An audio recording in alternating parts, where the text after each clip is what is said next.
And we're back again, I believe. Yes. Hang on. I think so. I am checking. Yeah, okay. I mean, I'm looking at myself, so Yeah, okay. Looks Oh like my it. god, it worked. Yeah, there we go. Okay, sweet.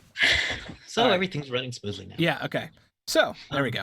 Yeah. So, Drover, you've come to this tiny town, and this town is a little fortified town. It's got about, let's say, 600 people, and it's got fortified MDC walls and a general store, and it's technically in coalition territory, but everyone knows the coalition doesn't really patrol or come around here much as long as the town doesn't, explode.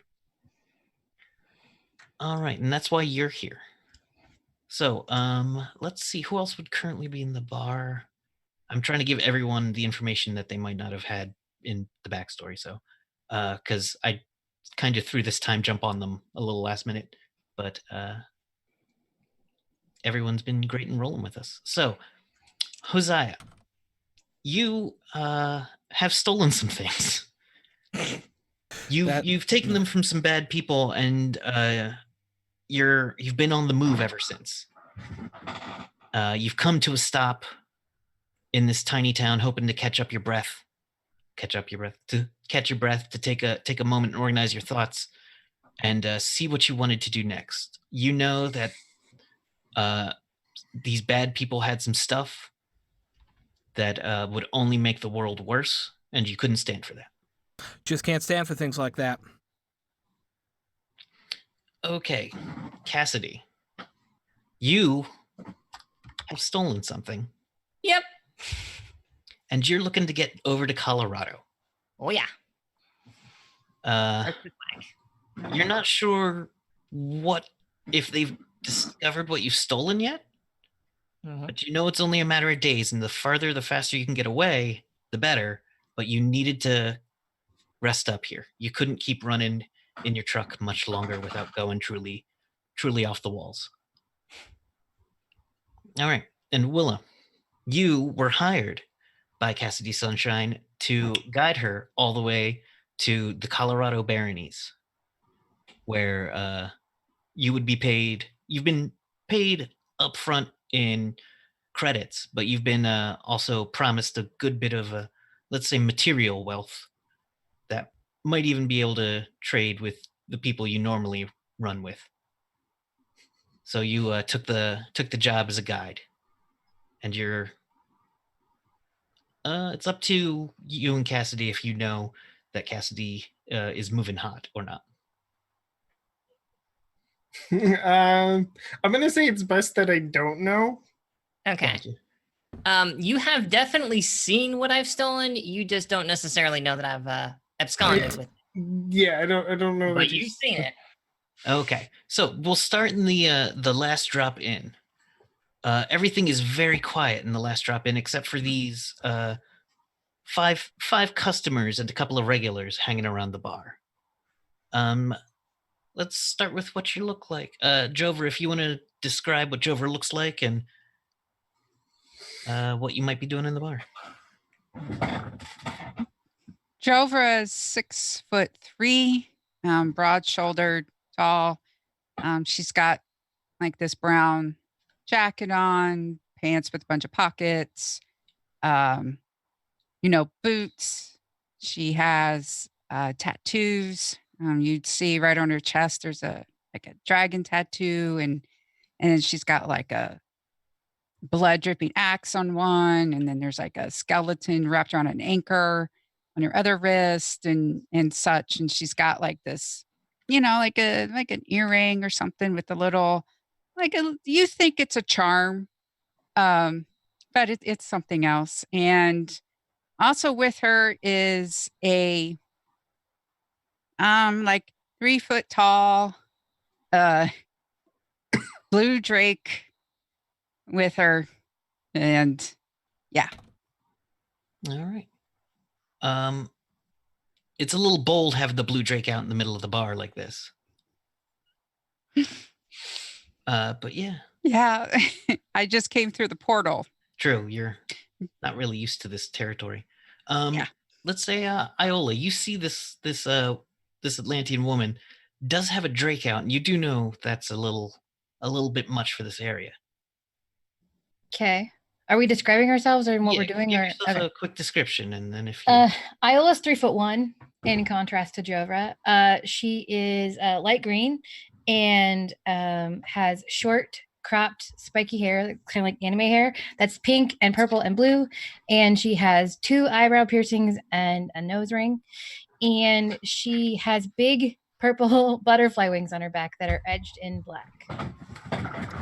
And she's just keeping an eye on the Atlantean and seeing what's going on. And she'll just start approaching, like slowly, just trying to get a feel for it. I didn't know if you wanted everyone else to introduce themselves or you just want us to start. yeah, that probably would be smarter. I feel like I keep messing up introductions, but it's You We okay. don't, you're love good. you. It's fine. You're All right. good. All right.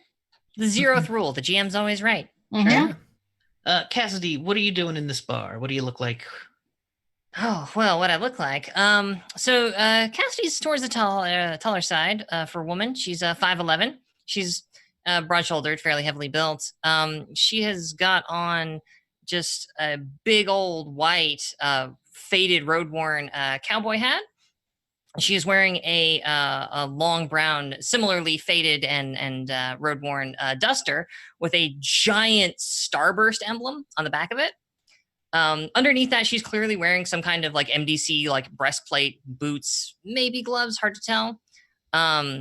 She's got sort of a reddish brown hair that she keeps in 2 braids, tied off with little bits of copper wire. Light-skinned, freckled. And I mean, what she's doing at this bar is she is probably sitting at a table somewhere with just a box that has bits of like wire and crystal and something kind of sludgy sticking out of it. And it don't make no damn bit of sense, but she's sitting there like just prying the hell out of something inside that little box. Not paying too much mind to what's going on around her. Oh, actually, of note is anybody who notices on her hip is just the biggest goddamn revolver you ever done saw in your entire life. All right. And Willow will probably be at the same table, right? Yes. And what do you look like? Willa is 5'2". She's got like long brown hair tied into a braid. She looks completely normal, like 100% human, except for she dresses like she's like a 1700s mountaineer in like buckskin and light furs, and mostly looks like she literally just crawled out of the swamp. Gotcha. And Haziah. Well, Haziah has a scarless face and looks like a homeless person from the Wild West a little bit. He does have a double-slung pair of pistols on his belt, and he wears long, kind of dirty-stained leather pants, and they even got the little frills on the side of him there. He's got big old cowboy boots. He's actually wearing a leather jacket on top, and he's probably got some sort of MDC armor underneath there somewhere. He's also wearing a baseball cap, and it says the I don't know what's a famous baseball team, the Colorado Rockies, and it's old and beat up, and it's kind of got a lot of scratch to it, and he's got like 2 weeks worth of beard and dirt all over his face, and he does not look like a clean human being by any stretch of the imagination. Are you keeping to yourself at the bar? Or are you? I'm chatting? keeping to myself at the bar. Yes, Okay. indeed. All right. Do I So- bear a striking resemblance to anyone that other people may have met in the future? Well, they haven't met them yet. That's true. So probably. All right. Continuity. Yay. Yay. Except the dirtier, grosser version. Yes. Yeah. Mm. So Started from the bottom, now we're here. sorry. I was making a smart ass joke. Please ignore me. Okay. So let's see. In this bar, there's a dog boy at the bar who's introduced himself as Dante. And he's happily serving all of you, but seem to be keeping an eye on the doors. It's starting to be about dusk time. So things are. He's like, oh, things might pick up as some of the men come back from the fields, and we shouldn't have much of a problem with anybody. But if anyone gives you crap, just let me know. And we'll have Mike toss him.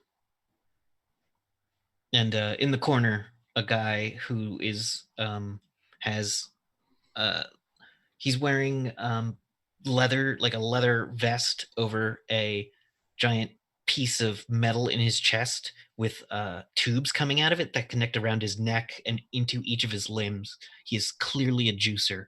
So you know if he throws anyone out of the bar, they're probably going to go 100 feet before they hit ground. He's juicy. He's full of He power. looks old for a juicer. He looks to be about 70, Oh, which wow. which means he probably got the juicer conversion at the age of 35, and in the last 4 years has aged another 35 years because it's hard on your body. But yeah. I'm going to walk up to Jovra in front so that I'm not scaring anybody. Okay. Or the Drake that's slightly terrifying and as tall as me.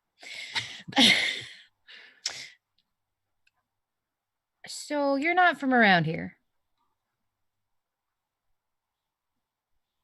No, I'm not.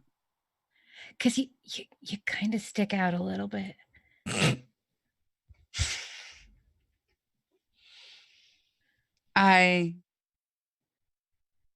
Why? Is it because I am tall? No, it's and she just points at the Drake. It's the Familiars are not common in this. not that kind. I don't think. Are familiars common at all? I have no idea. Yeah, you've heard of familiars back up in Tolkien. Plenty of spellcasters have them. Yeah. But not always in this territory. Okay, yeah, not here. Other places, yeah. Up where I'm from, yeah, but not here.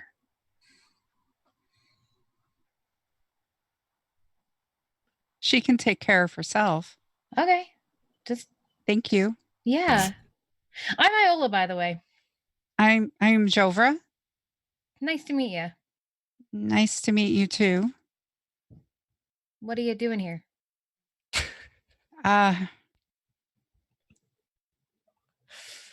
Yes, thank you. I appreciate forthrightness. The last place I was not as such. Thank you. I'm tracking a vampire. Oh, really?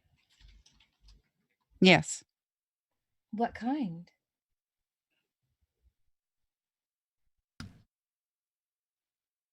An evil one?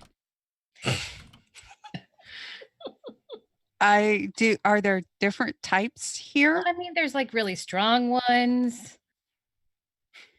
Oh, no, this is Sorry. this is not an intelligence. This is Yeah, if you give me a demon and monsters, I'll give you a little more information that you would definitely know about vampires. Me? So, yes, please, Jovra, and I will give you bonuses on this. So just give me the normal roll, and I'll see what number. demons and monsters? Please. All right, you got a 61, which normally wouldn't do it, but you know a lot about vampires. So vampires come in 3 flavors. There is the wild vampire, which is your slavering, ravenous monster of the night that comes out of graves and attacks Buffy. There is your secondary vampire, who is a smart, thinking predator. And then there is the master vampire, which are cunning and the most dangerous thing. They are very dangerous on their own and tend to work with other beings and spawn secondary vampires.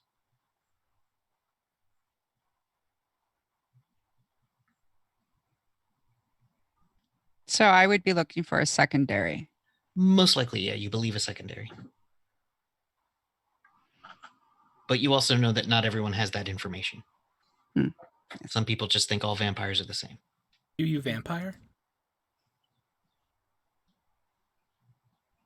Am I a vampire? No, I'm sorry. I was just being smartass. Oh, Aren't we all in some way? so Iola, is it? Yes. Aren't all vampires evil here? Well, yeah, they're all evil here, Oh, but some Oh. are stronger than others, I see. and some are wild, and some are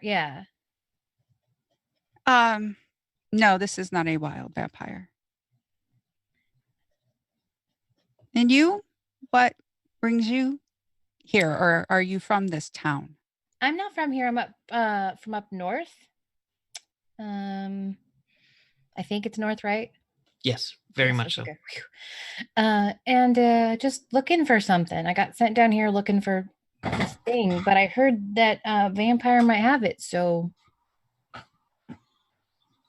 need help? Yes. Great. Anyone who's yes. I see you're looking for a vampire. I'm looking for a vampire too. We should hang out. Yes. This is a place of consumption of I am hungry. This is a food place, correct? Yes. Oh. Do you want some food? Yes. Yes. Let's just say Iola noticed that there's a very tall being with a dragon, and she's like, sweet, I'm going to find out who this is because maybe I can use them. And now that was easy. Yeah. As Jovra looks through her bag, you notice she has a bunch of different looking things that might be cred sticks, but Oh. none of them look familiar. Okay.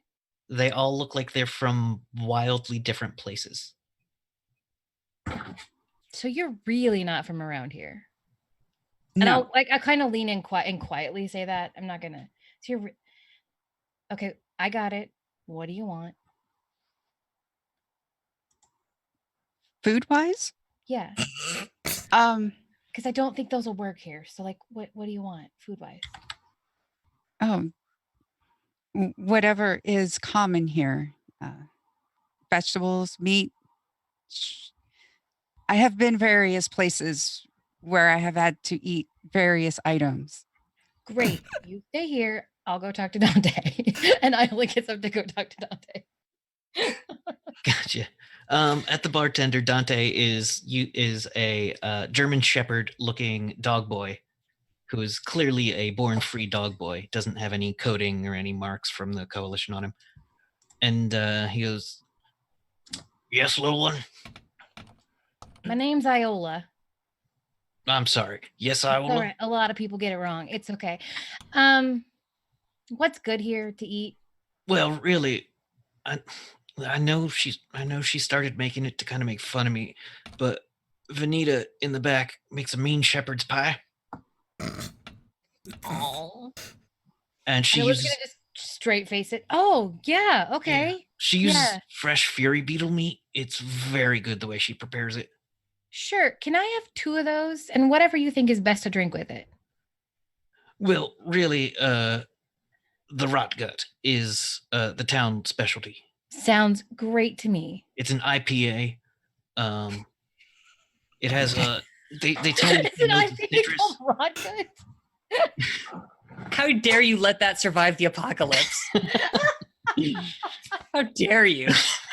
America's worst beer survives the apocalypse. IPA. I personally think it smells bitter and hoppy, and I don't like it. But I will serve it to you gladly for 4 credits for your entire order. Great. Yep. I'll hand over the stick for whatever. However that works. Yeah, he transfers the money off and hands it back to you. We'll be over there. Yep. Thank you. Thanks. Other people start coming into the bar. A couple of farm hands. One guy who has like a very thick, like chainmail kind of jacket on, which looks heavy, and he's about 6'2", human. The kind of tan you get from being someone who works outside every day is carrying what looks to be just like one of those long tasers on a cattle prod, pretty much, except cranked way the heck up. And on his armor is just like a gigantic, like slash through one of the arms, and it looks like it stopped from hitting his thing, but he definitely got clipped by something on his way today. And he's sitting with his buddies, and they're all they order some shepherd's pie and some rock cuts, and they're gonna sit there. Okay. At our table, we was just thinking, look, all I'm saying is not every genre of music needs audio distortion. But you're wrong is the problem. See, because like, just imagine, right? You take a bagpipe, right? Boring, normal. Nobody likes it. Nobody wants to hear it. But you feed it through like a distortion pedal. Oh, You know? Think about it. And then the device I'm working on begins smoking. Oh, it's supposed to do that. Don't worry. Probably. I grab like a glass of whatever I'm drinking. I dump it into the machine. Sparks, but it stops smoking. the water here is also potable. It's not cold or anything. It's just workable. The town seems to use a lot of solar energy, but doesn't really use a ton of refrigeration. So you can get water pretty easy, and alcoholic beverages like that. Okay. Okay. Willa's probably got water because I don't think she can actually get drunk for an effective amount of time. So she's probably just drinking water. Gotcha. Josiah can, and he's putting the rot gut down best he can. Okay. They also have a good grain alcohol that they call beetle shine. It has kind of like a purplish sheen to it, but it is very potent. Ooh. I'm drinking this for the taste. Drinking it for the drinking of it. Drinking it for the reputation. Reputation. Yeah. They call it beetle shine because it'll get you so drunk you'll go wrestle a furry beetle. Fury beetle, not furry beetle. A furry fury. Fury, not FURR. Just think of the smell. If they're a really fury beetle. saying it's that strong, Willa might be seeing if it'll work. Yes. Let's see. Yeah. Roll a save against poison. So let me. Yeah. I have a bunch of stuff for that. Yeah, I think you might have massive bonuses to do that. Because I know that it's all poisons only do 1/3, last 1/3, and last 1/3, and then I believe. Let's see. Or toxin, is that the? No, it'd be under your combat chart actually. Okay. Yeah. I just imagine the sparks flying out of the device I'm working on, like catch the top of her drink and just. Oh, let me. Okay, so the beetle shine just isn't doing it. You rolled a 28 on your save versus non-lethal toxins, so it's just not affecting you. But you're hoping, given enough time, it will. Damn it, all the hell. I mean, I don't know why you're putting that inside you. I'm pretty sure I could use that as a spell component for like napalm or acid, engine fuel. Which is exactly why I was hoping that it might actually work and I might be able to get drunk. All right, you do you, sugar. Gonna take you a little time, but you think you'll get there maybe in an hour or two. All right. So the town sun's going down a little. When let's see. Yeah, someone comes inside and is like, hey everybody, I can't hear the beetles chirping no more. And they're like, what do you mean, Sydney? And he's like, I don't, they're on the other side of the wall, and like I can't hear them anymore. Is that a normal occurrence in this town? No, you can always hear the beetles chirping. And the beetles do make a screech that does resonate through town sometimes. The Fury Beetles, by the way, are the size of a, let's say, Volkswagen minibus, Jeez. shaped like a beetle, and their hide is often used as armor, and their meat is quite tasty when broken down correctly. Let's say, should there be a problem and someone needs to take care of it, one could expect recompense after the fact. Is that correct? I mean, yeah, we have all kinds of bounties and all kinds of bad things around here, but I mean, at very least, Dante says, you know, at very least, you do some work for us, and we'll definitely clear any tab you've accumulated. I push back my chair and stand up. Oh, we're clearing tabs, are we? Cassidy Sunshine, pleasure to meet you. I'm looking to get employed if you're offering. I mean, I guess we could have you wash some dishes, but I was thinking more about the whole beetle situation. That sounds like a rat mystery that well, maybe I can stick my teeth into. I mean, it's just weird. We're gonna. I mean, if you want to look into it, yeah, I'll comp your drinks and your meal. Fantastic. You don't worry get up. about nothing. Yeah, I get up and I just start walking outside. Oh, okay. I very quickly follow so that I don't get scooped. And then I will let out a big sigh and follow.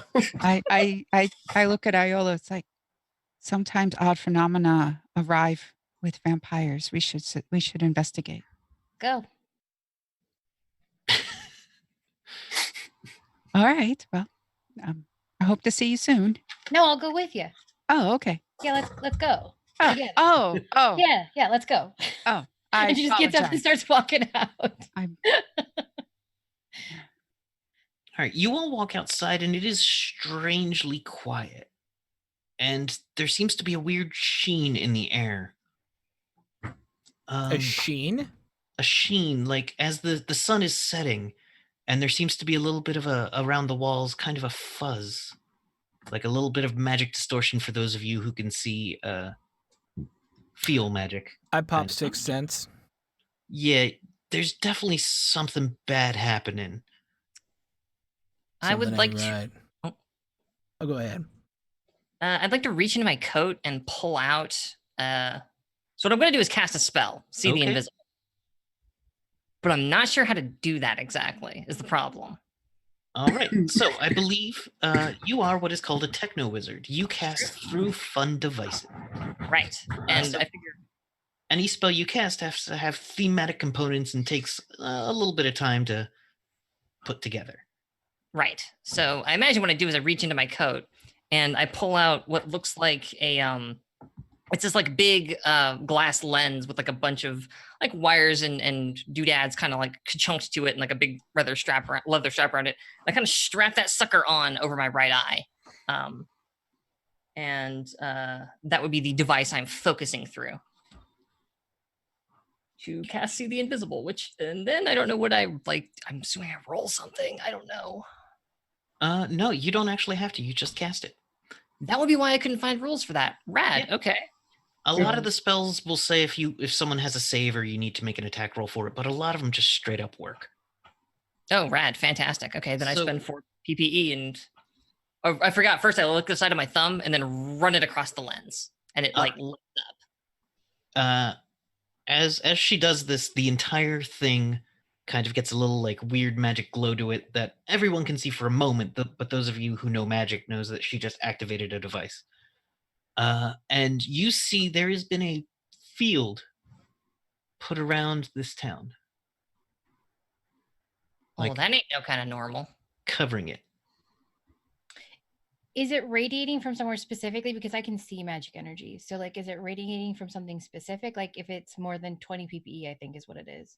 Oh, then you can definitely see it's coming from towards the front gate. Like it's all, well, it's coming, it was cast towards the front gate. Okay. Yeah. The front gate to the town.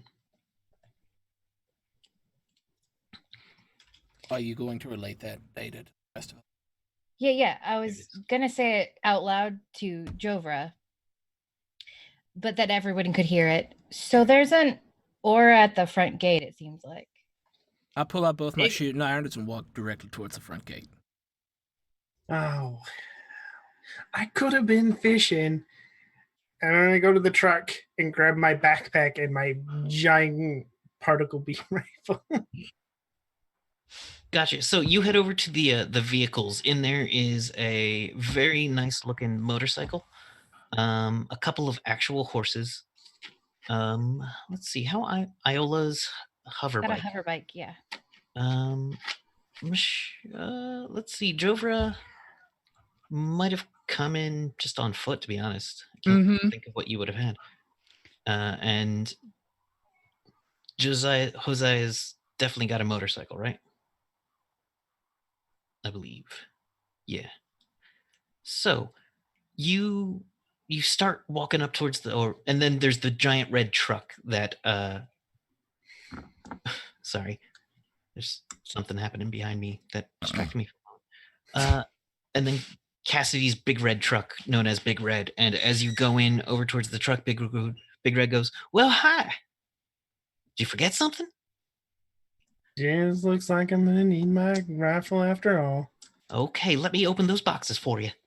And in the bed of the truck, one of the silver boxes.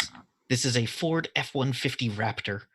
One of the silver boxes pops open, and your gear is in there. I was like, "Well, let me know if you need anything else. I'll be right here where you left me." Well, thank you. All right, so you get your stuff. You close the box. Yeah. And as Hosea heads up towards the front of town, he sees a woman in what looks to be a humanoid woman in with like a blue cape, silvery armor, a black tabard, holding a about a 5 foot long claymore. Well, it's a claymore, so I think it's bigger than 5 feet long, right? Those are.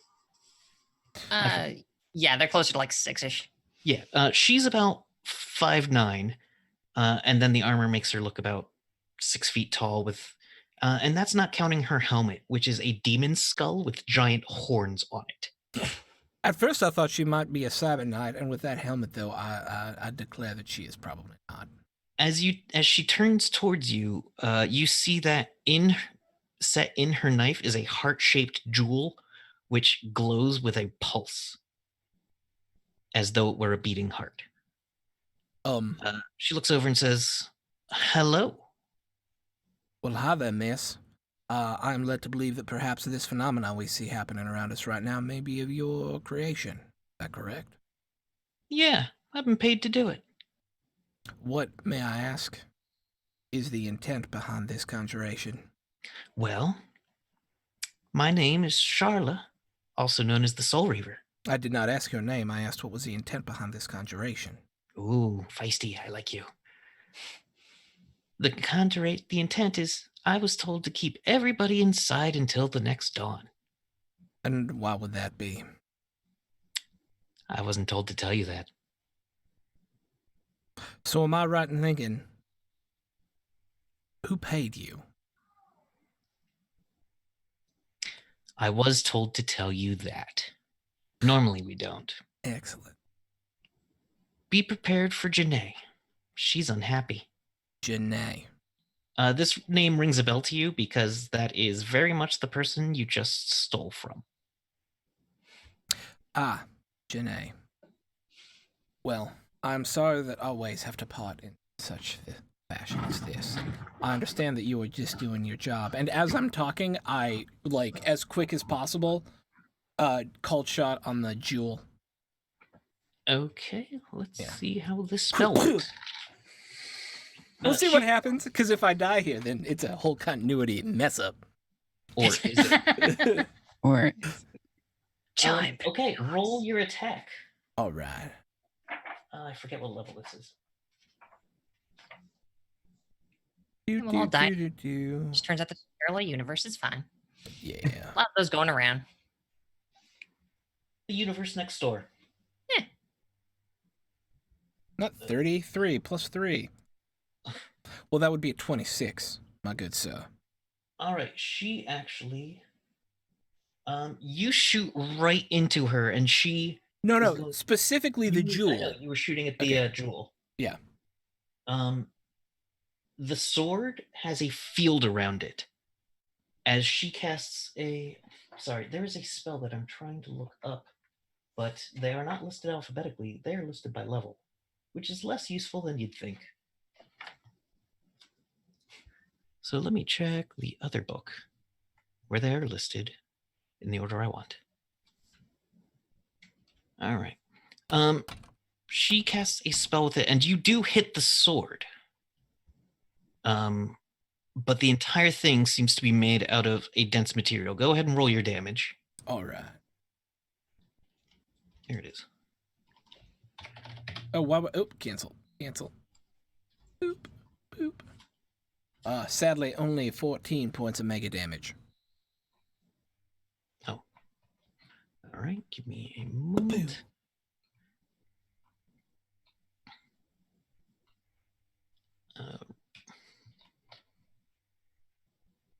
1 second as I look up a spell.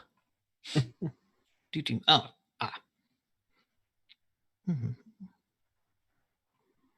Gets a roll plus 4 to parry. All right, so the damage will take effect.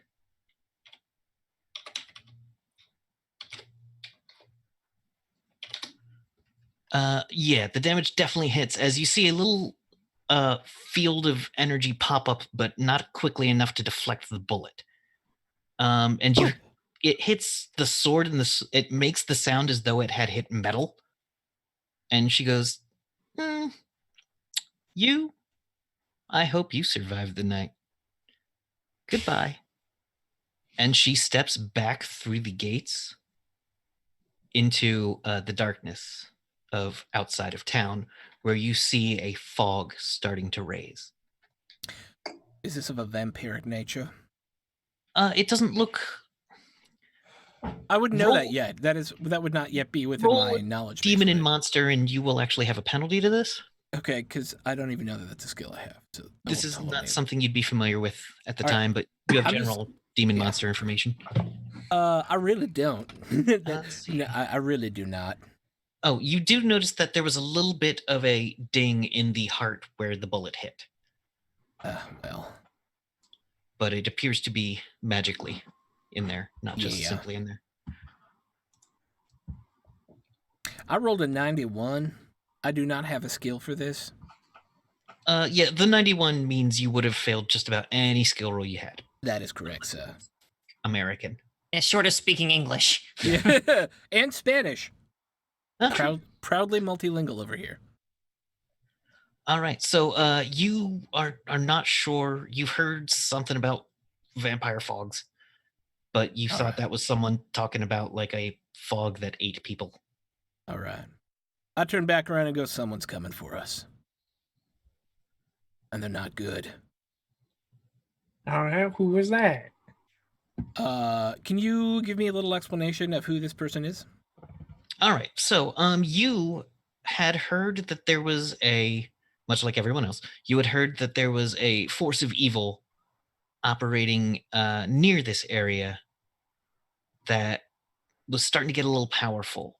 And you were thinking about going and getting into their lair and exterminating them, but you're not really used to doing that. The thing is, you went in alone. You didn't feel like you needed allies. Of course not. But the thing is, you don't really... You just see evil and you feel the need to fight it. Something in your head's not right. And you're aware of that, and it bugs you like a memory. But you just can't pin it down. It's a brain itch I just can't scratch. Yeah, very much so. And you had heard about them, and you were like, anytime you move to destroy supernatural evil, something inside of you feels right. I like that it feels right. It's a great supernatural evil that's from near here. Apparently they want something to do with the city, but I do not know what. I step back and tip my hat back and just shout like up at no one in particular. Hey, I'm not from around here. This ain't me. So if we could just work something out, I'll be on my way. And then patiently wait for a response. That No? is some yellow talk right there, I have to say. Excuse me, cowboy. Trying to I'm negotiate afraid- your way out of a bad situation, they ain't gonna want to negotiate with you or with your friend there. Are you familiar with who might be behind this? I'm sorry, I am Jovra. You are. I'm Hosea. It is a pleasure to meet you. Some mighty fine ink you got there. Thank you. Do you have more information about who this might be? Am aware of the location of this person's lair. What was their name again? It was Janae Carrara. All I know is the person's. Oh, go ahead. I'm sorry. And they were a couple towns over. They had taken over what used to be a military barracks, but had been hollowed out many, many years ago, and had been using it as kind of an underground bunker. You snuck your way in, but before you could you saw they were too well defended, so you took what you could and got out of there. Okay. How would he say that? There's an old American Empire base near here that has a great evil in it. I decided to attempt to reconnoiter and ascertain that the forces available to me were too small to tackle it on my lonesome, so I decided to beat a wise and hasty retreat. All I know is the woman's name is Janae. Now we're all paying the price for it. Okay. And Jover, that tracks for what you had heard. Hey, I didn't say I took anything in character. I just said I checked it out. A tactical retreat is very... Yella. No, it is not. He understood forces, but he got intel and he did a tactical retreat so he could fight again another day. That is correct.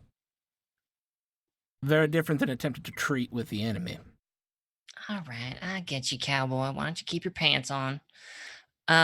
This field that's like around the town, is it close enough that I could like go over and like huck a rock at it?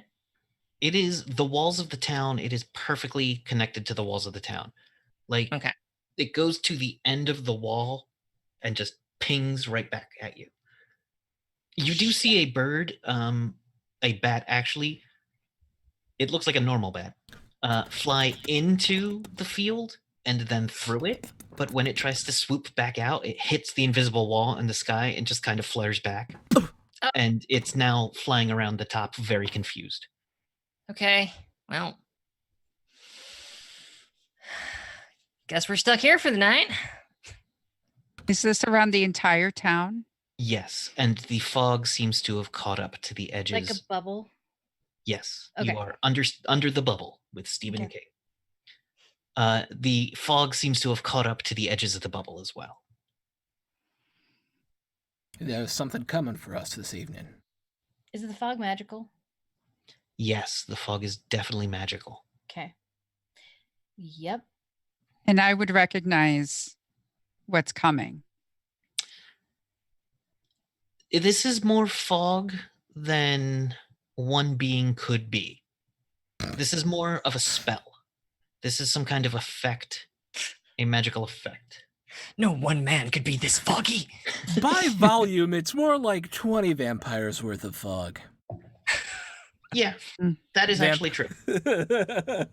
Vampire by fog volume is now a thing. All right, well, square inch per vampire. Vampires per square inch? Yeah. Yeah. Does anybody know this town? I know of it.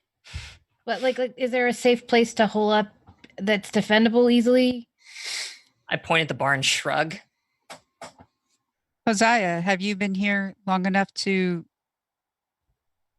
know this place? Well, I do not recall. Let me look inside my inner monologue. My inner monologue says no, I have not been here. I actually just arrived today.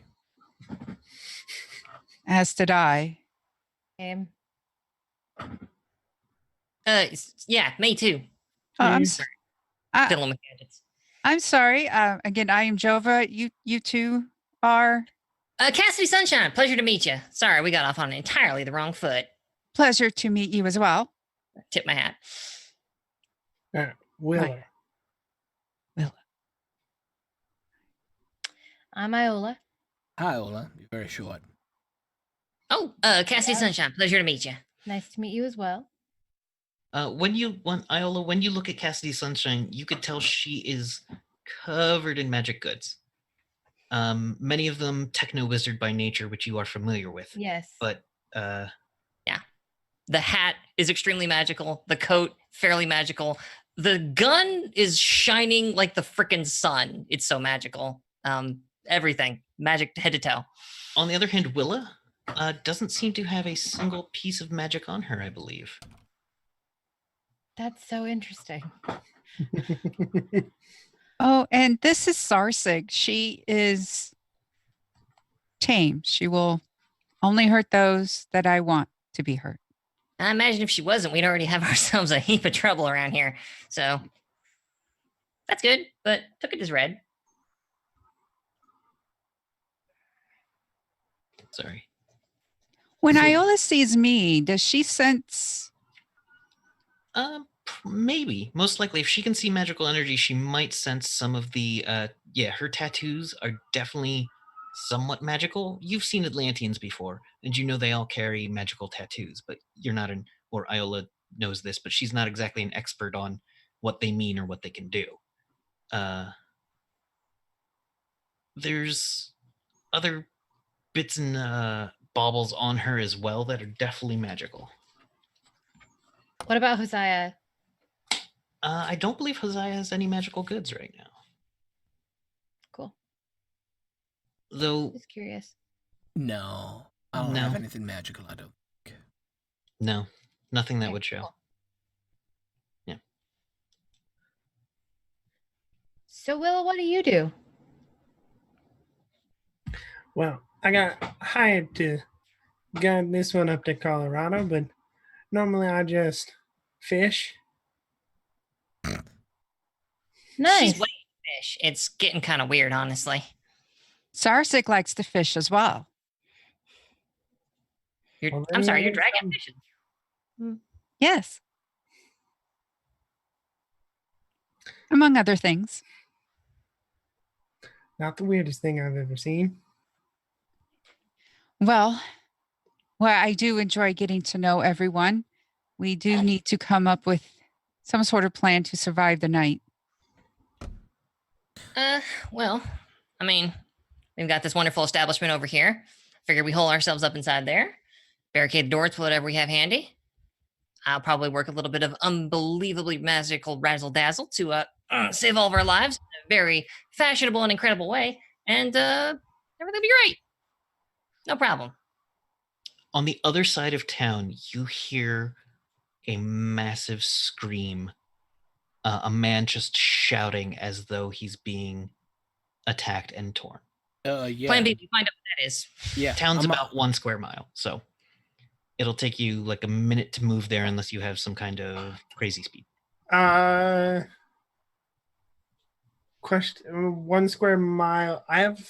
Can I see anything if I look down the scope of my rifle? I got 1,600 feet of range there. Yeah, that's a mile. No. And I'll send Sarsig up. Inside town, let's see. There are buildings around, so this is around some corners. Most of the buildings are 2 or 3 stories. The main building is about 4, or the last drop is like in the middle of town and is about 5 stories tall. It looks like it used to be some kind of fancy office building that was converted into a bar and inn. And Zarsig goes up a little bit and roll a d20 and add 2 for Zarsig. Willa, give me a perception check +1. Perception check should be on the front page character sheet. Whoops. Let's see. So that'd be a 14. 14. Okay, that's enough to see something.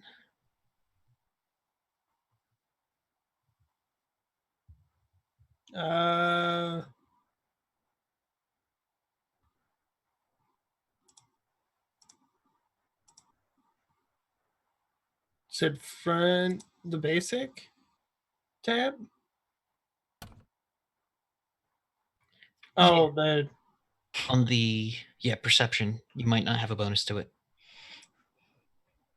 7. You can't really see anything through your scope.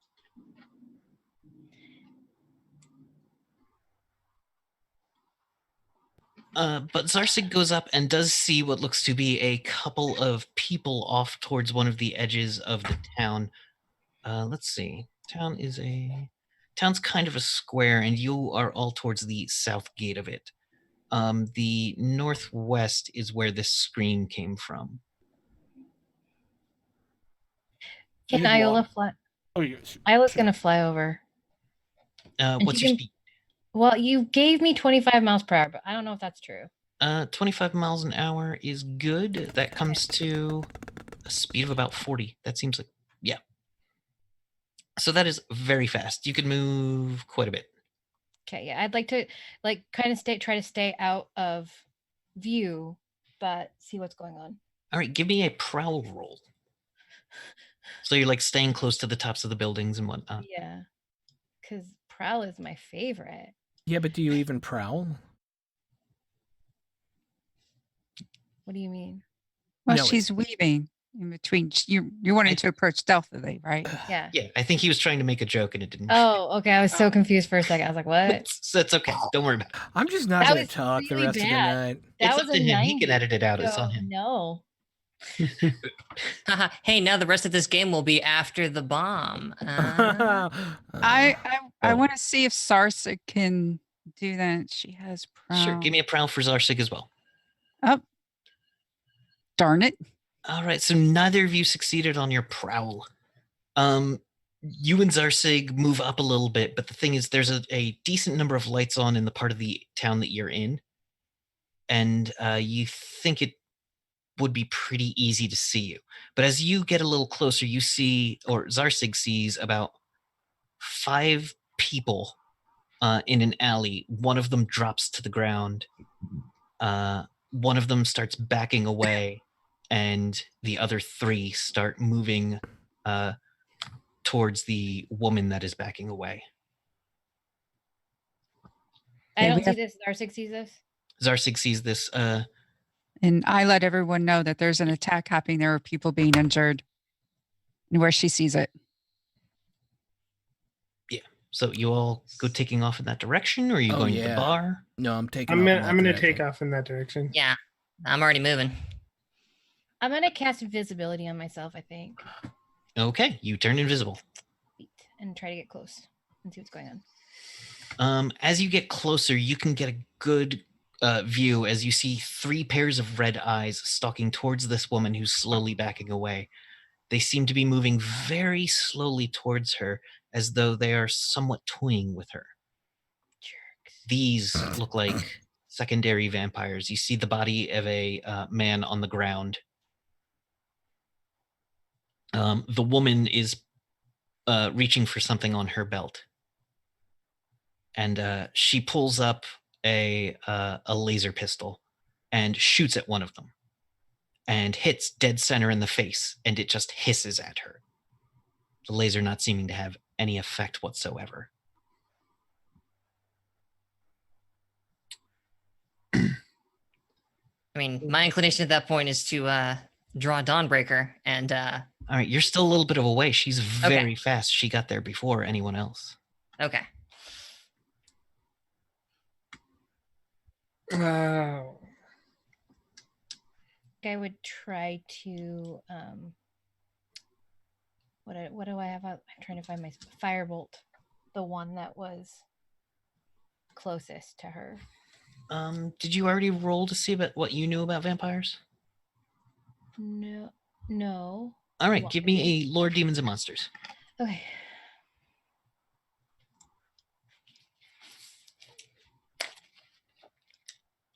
That is much better. That's a 43. Oh, a 43 under 45. Very good. So you know fire doesn't hurt a vampire unless that vampire has already been staked. Oh, that's annoying. If you have any source of light, Globe of Daylight is like the go-to spell. I don't know if I have that one. I have Lantern Light. I have Blinding Flash. That's, let me see.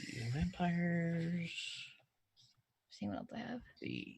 You know a little bit about vampires. You know there are a few things more that will keep them back. Like just a cross will keep them at bay. Okay. And it doesn't appear that this woman had one on her to pull out.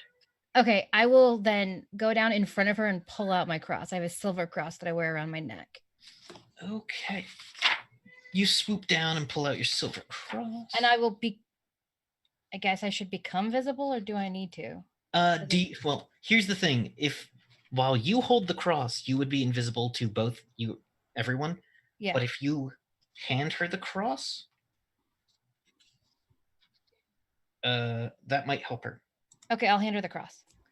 She you put the cross in her hand and it becomes visible, and she just holds it up to them, and they take a step back. Where is it? Damn it. I believe they have to make a roll. No, these guys are not tough enough to make a roll. Anyway, they do, but they are not going to make it, most likely. There is very little chance that they will make this. So there's 3 of them. Fail. Natural 20, so he succeeds. And 16 for the other 2, which is a failure for both of them. 2 of them reel back in shock and alarm, and the other one looks like he's about to pounce up at her. At this point, everyone else will get there. So go ahead, click on your tokens, and let me open an initiative tracker. So click on your tokens and roll initiative.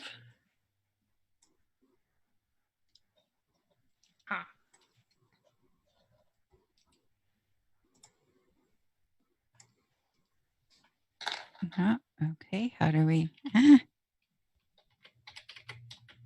Which one do Where do we click?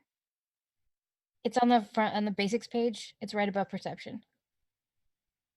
It's on the right-hand side. Oh, Jesus. Yep. That was I do not screw around. Hosea with his 26. So... click on... And make sure you've clicked your token. Which I think you have. I have so many things open. Yeah, that did it. Perfect. Well, that's Sarsig and then Okay. Jovra. Descending.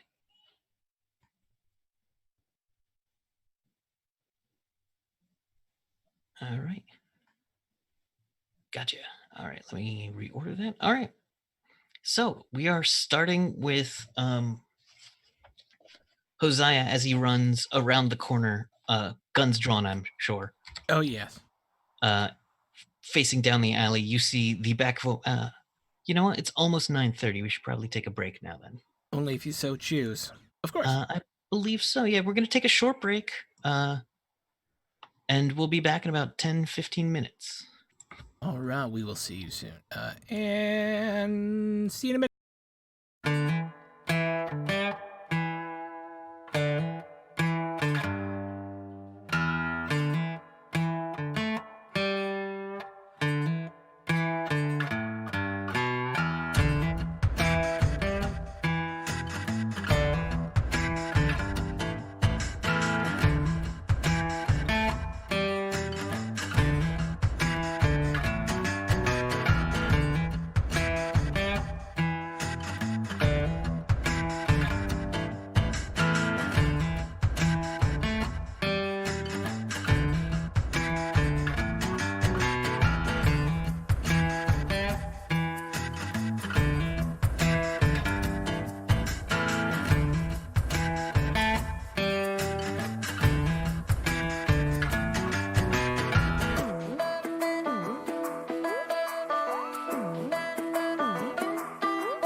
All right, we're coming back in, people. Just, hold your horses. Okay, we're back.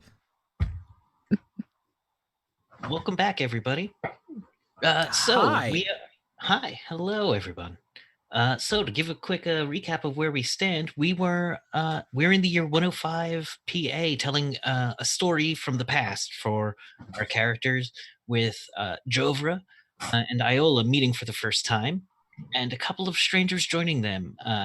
Cassidy, Sunshine, a techno wizard played by Fox. Say hello, Fox. Oh, Fox. I should have seen that coming. Yep. Willow, a swamp stomper, played by Nerdy Teddy. Hey.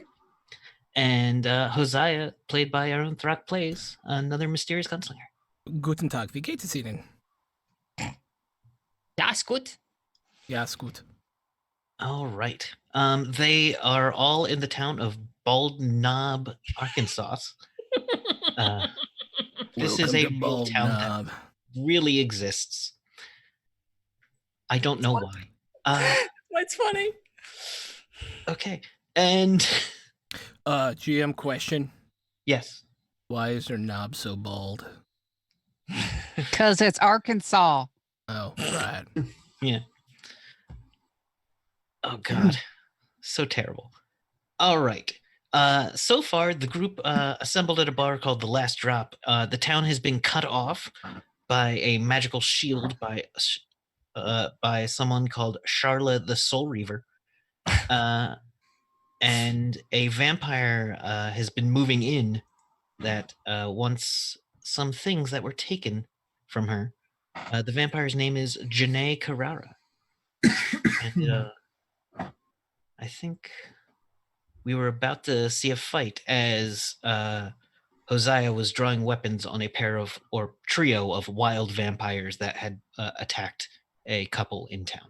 Well, that is correct. If there is a way for me to interpose myself between the couple who was attacked and these 3 wild vampires, I would like to do that. You can't get there physically, but you do see that you are down the alley. You do see that one of the vampires is rushing forward, and the other 2 are held back by the woman holding up a is it silver? Yeah, it's silver. A silvered cross. All But right. one of them doesn't seem to be held back by it. I can only use telekinesis on non-living objects, right? Because I have regular telekinesis and not Correct. super. Okay, You've got well, minor telekinesis instead of major telekinesis. I would like to. Is there something there that I could trip that vampire with? Yeah, let's say there is a bunch of wooden boxes or a wooden pallets in an alleyway next to some trash cans and a dumpster. I love it. I just want to try and fling those out in front of him to trip him up so he doesn't get to them. Okay, give me a to strike roll. Oh, you've got it. So I don't actually have a telekinetic to strike roll. Oh, +3 to strike using TK to direct attacks. Okay. Is that in addition to my regular 2 strike bonus? No. Okay, so it is just that. Yes. Okay, because I have an inherent bonus of +5. /R 1d20 plus. But this 5. isn't using those skills. I rolled a 12. Okay, so it's gonna try to parry this. I accidentally closed. There it is. And that cost me some ISP as well. Yes. ISP. How much ISP does that cost me? That cost me. How heavy would you call that? Less than 5 pounds. All right, that makes it pretty easy. Yeah. The vampire just stomps it to the ground, looks very confused, and it looks like it's going to continue for the woman up ahead. All right. All right. That's your first action. Shit. Yep. All right. Cassidy. Excellent. I would like to, with all due alacrity, draw my revolver, level it at this bloodsucker, and pull the trigger with all due speed. Go ahead and take a attack. Great. Let's see if I did this right.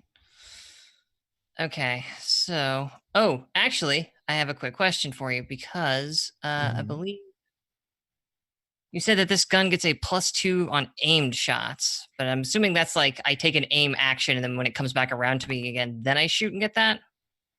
Is that how aim works in this system? Technically, it will take two. An aim shot takes 2 actions. So you could use up both actions right now, and it's supposed to make you wait, but I never make you wait. Just use up 2 actions. Oh, sweet. That can be the aimed. In that case, then yeah, I would like to take that. So yeah, an aimed also gives you another +2 as well, an additional +2 for it being a quote unquote aim shot. What a quinky dink. That's just like a certain other system. All right. Then yeah, assuming I click the correct button here. Oh, go away, situational bonus. Yeah. All right. So do you want to explain what happens when you fire Dawnbreaker? I'll tell you if it hits in a minute. Absolutely. So yeah, neat as you please, out of that holster comes this massive silver and wood revolver. And it doesn't look like an energy weapon or a laser pistol. It looks like an old like SDC pre-war revolver. But when I pull the hammer on it, it's you hear something that sounds like a crack fed through a guitar's distortion pedal. It's like a noise.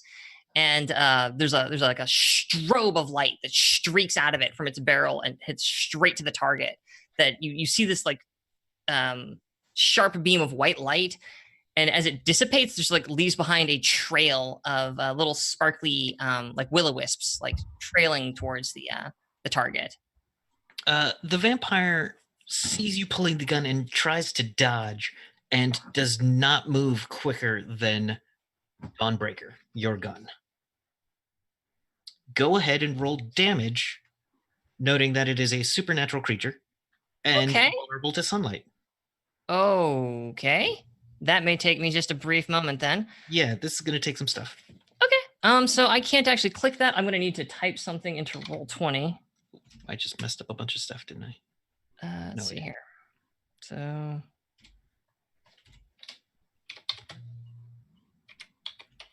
I don't suppose that works, Roll20.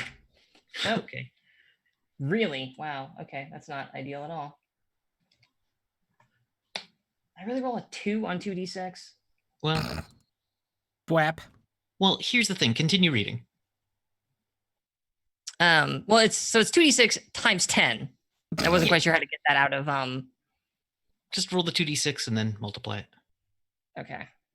So, assuming it took that 2d6 correctly. Oh, I see what you're saying. Roll a 2d6 in my, what's it over here? Haha. Yes. Got it. There. Boom. Doing the thing. I figured it out. 2d6. There you go. Boom. 80 damage. There we go. Damn. Oh, good call. 80 damage. So you, with your gun as though it were made for doing exactly this, strikes into the heart of the vampire, who very briefly gets a look on its face of confusion as it ceases to be. It just kind of like evaporates. It just isn't. And isn't anymore. Let me try something real quick using this system to see if I did it right. Yep. Oh, hey, perfect. Thank you. That should be on your sheet now. Yes, it is. Thank you so much. That's what I did wrong. I see it now. Okay, thank you. Yep. All right. So, Cassidy. Cassidy dusts this vampire as it was headed for this woman. Up next, who is that? That I just accidentally deleted. I think that's the second time you've accidentally deleted me. Because I go to click on it and hope it will put you next then, but I'm not used to how this works. You're just so small. It's easy. I'm just so tiny. I'm just easy to miss. Yeah. It's all right. I'm okay with it. Did anything fall to the ground when this vamp ceased? Yes, a bunch of clothing, the things in its pockets. Okay, so I'm still invisible? Yes. I'm going to hand the woman a stake, just in case she needs one. Mm-hmm. She's suddenly holding a stake, or she has a cross and a Wilkes L20 laser pistol in her hand. So she doesn't have a free hand right now. Oh, okay. So then I won't. I'll just keep it. I want to search the clothing. There are 2 other vampires right next to it. I'm still invisible. You are invisible, but No, but something is moving the clothing around. oh, fair. It's not like. Actually, you know what? Do you have a skill that would help you take things out of pockets without being noticed? I do. I have palming. I don't know if that counts. Oh. And I have pickpockets as well. Yes, That's perfect. I have pickpockets. I will roll that. As you could pick things out of their pockets very easily.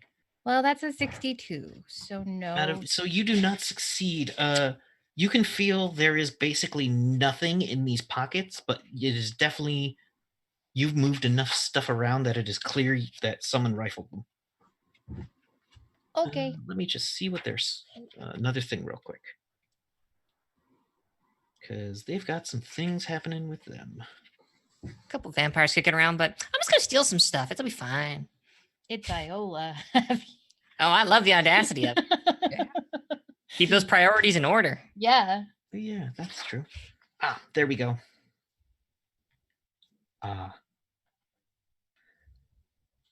All right, so it is the vampire's turn now. So I can't rifle and then move back. I just rifle and that's my turn. You can move back enough that you won't be within reach. Okay, because I was gonna move back behind the woman, but if I can't, that's fine. Okay. Yeah, of course they list things in like 3 different places. Yeah. Welcome to Palladium. Yep. Oh, there's the list of the power. Does this creature have that power? Let's see. The book of nothing is where it should be, but everything is somewhere.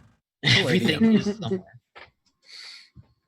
God, See page. Oh, you figure it out. No, it doesn't tell me.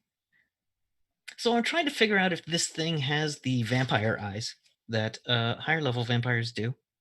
Night vision, metamorphosis, regeneration, and vulnerability. Cannot create additional vampires. In addition to various mind control powers, all true vampires. Okay. Okay. Sexy, sparkly complexion. So who's standing in this line? Let's see. There's the woman. She's not useful to them. But the person holding the special gun, one of the vampires, its eyes glare red as it stares over at Cassidy. Give me a saving throw versus a psionics. This is mind control. If you have any bonuses to that, you may add those. Double check. I do have a bonus versus mind control. I think the normal save against psionics is. I don't think I have one. Unless you're a minor psionic. Are you a psionic? I am a minor psionic. Okay, so I think for you it's 12. Rad. All right. Since this is mind control, I do get a +2 on it. So I believe when I roll this die, it's going to ask me, do I get any bonuses? It did not. 12. You rolled exactly what you need to. It says, yeah, hand me the gun. And you don't do that. Acid Sunshine, pleasure to meet you. The other one is going to leap. Let's see. Fangs first at you. Where's my everything got moved? I was just a wizard. Damn it, roll 20. Where'd my sheet go? I lost track of the map. Oh no. It just runs right at you, head stuck out, big fangs. But then we find ourselves in a formless void. There's no up, there's no down, there's no left, there's no right. Where are we? The Twilight Zone. No. There we go. Now I can see people. All right. It's going to leap at you with a +2.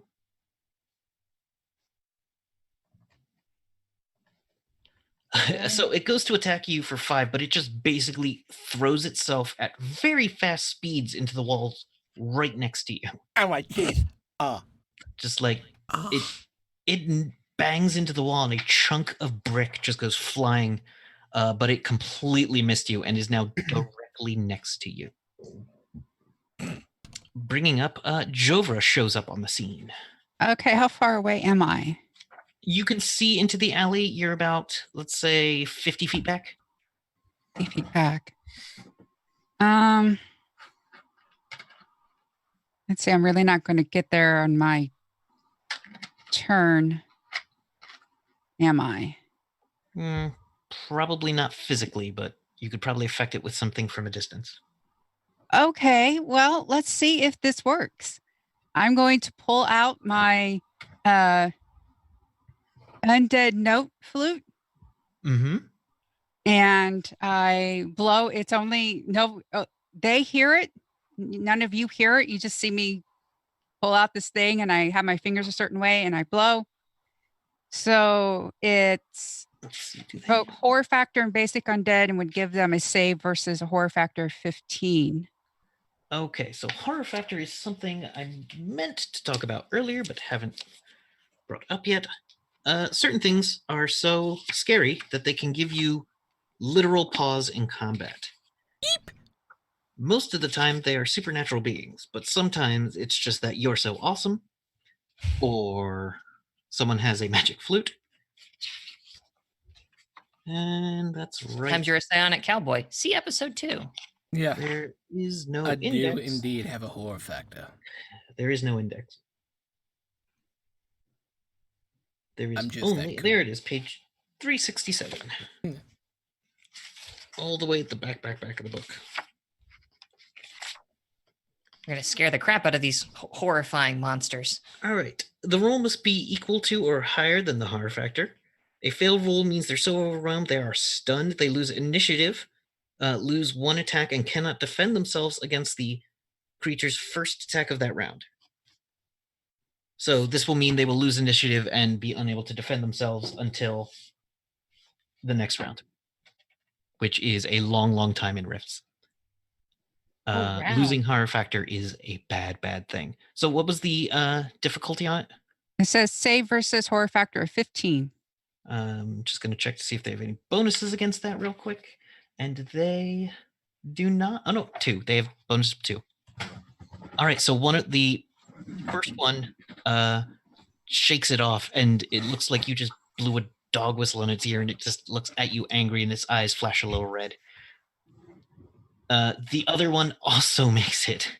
Crap. With a 15, as it also shakes its head to try to get the annoying, just high-pitched screech from beyond the grave out of its ears. All right, and that's an action. Are you moving closer while you do that? Yeah, I am. Okay, Zarsig is next. Okay, she's going to do open her mouth, do her do some electricity. That's a strike, correct? Yes, roll to strike. As the little blue flying dragon flies up, its mouth begins to crackle with electricity as it opens and does a scream. 16. It did. And is this the one that had dashed at Cassidy? I'm taking it, or Yes. Thank you. It actually has a negative to try to dodge this, but it will,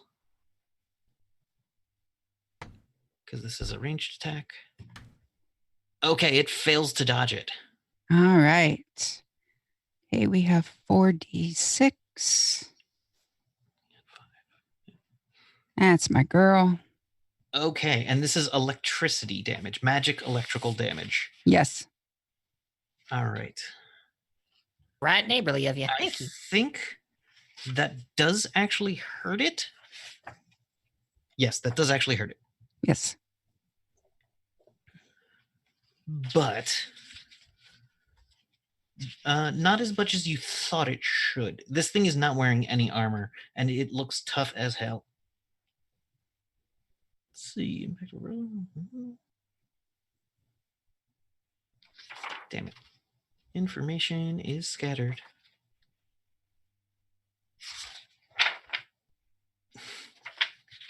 Because they put its powers next to what kills it, but not in the same place. Silver bullets, wooden stake, cross herbs. Actually, I'm not sure this hurts it. Oh. Well, it looked really. Hold on. Let me read that. Okay, weapons of steel, energy inflict no damage, nor does alcohol, drugs, etc. Fire and cold are meaningless. Impacts of a railgun or explosion may knock it off its feet. An energy blast or bite of sword will damage only its clothing. Yeah. Bloodsuckers don't play. No. Wait, fire doesn't do anything? Nope. Not until you stake it. Yeah. Yeah, the energy blast doesn't seem to do much of anything to it, as it just like the energy scars it a little, but it just kind of ignores it. Okay. There are certain spells that are better against vampires than others.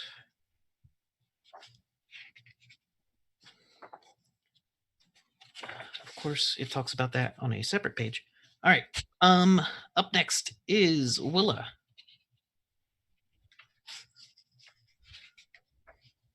So she's like, Will has no idea what a vampire is. Oh. Okay. Are you asking or are you saying? Oh no, I'm saying that the only monster lore she knows is dinosaurs. Gotcha. So she has no idea what a vampire is. So I'm just going to shoot it with my particle beam rifle. Go for it.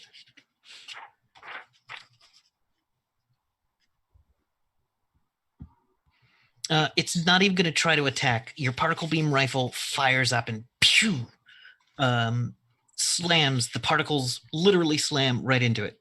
Oh wait, I found it. Magic energy damage, such as fireball, call lightning, inflicts half damage direct to hit points. So it does take some damage from that burning lightning bolt. Sorry. It will take 7 instead of the 13. So magical weapons will hurt it, but not all. I could magic fire it, but it won't hurt it as much. Yeah. Because otherwise, why would my entire culture have flaming magic swords? Yeah. It has to do something. You know what? You bring up a good point. My entire culture is based on this.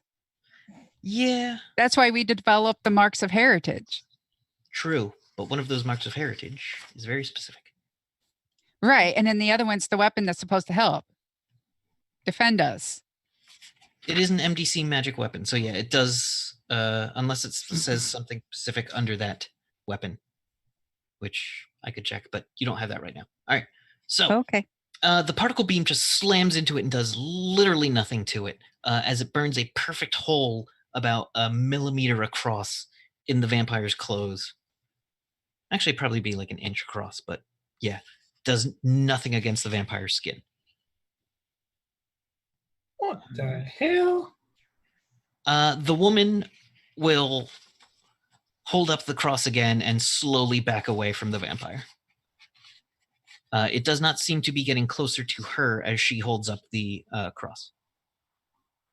All right. Back at the top to Hosea. Do I believe that my weapons will do anything at all to this? Well, they are psychically charged. It will actually hurt it, but at half damage. All right. Same with a Psi Sword?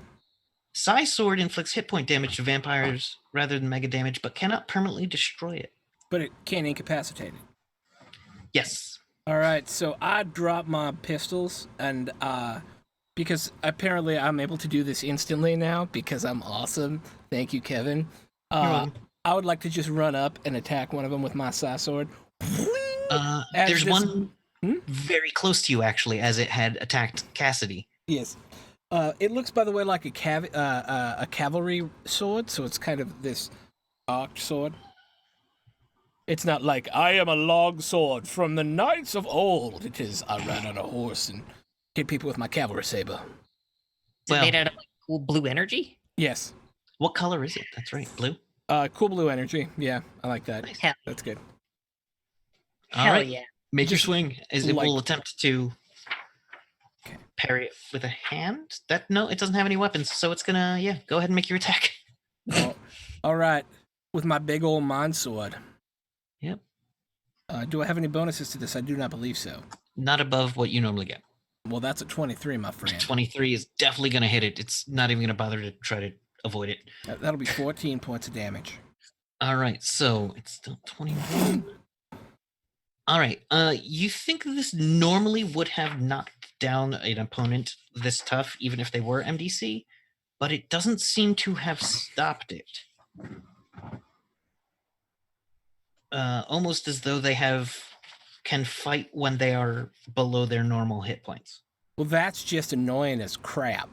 Yeah, it's a little insane. Things feel like cheaters to me. They do feel like cheetahs.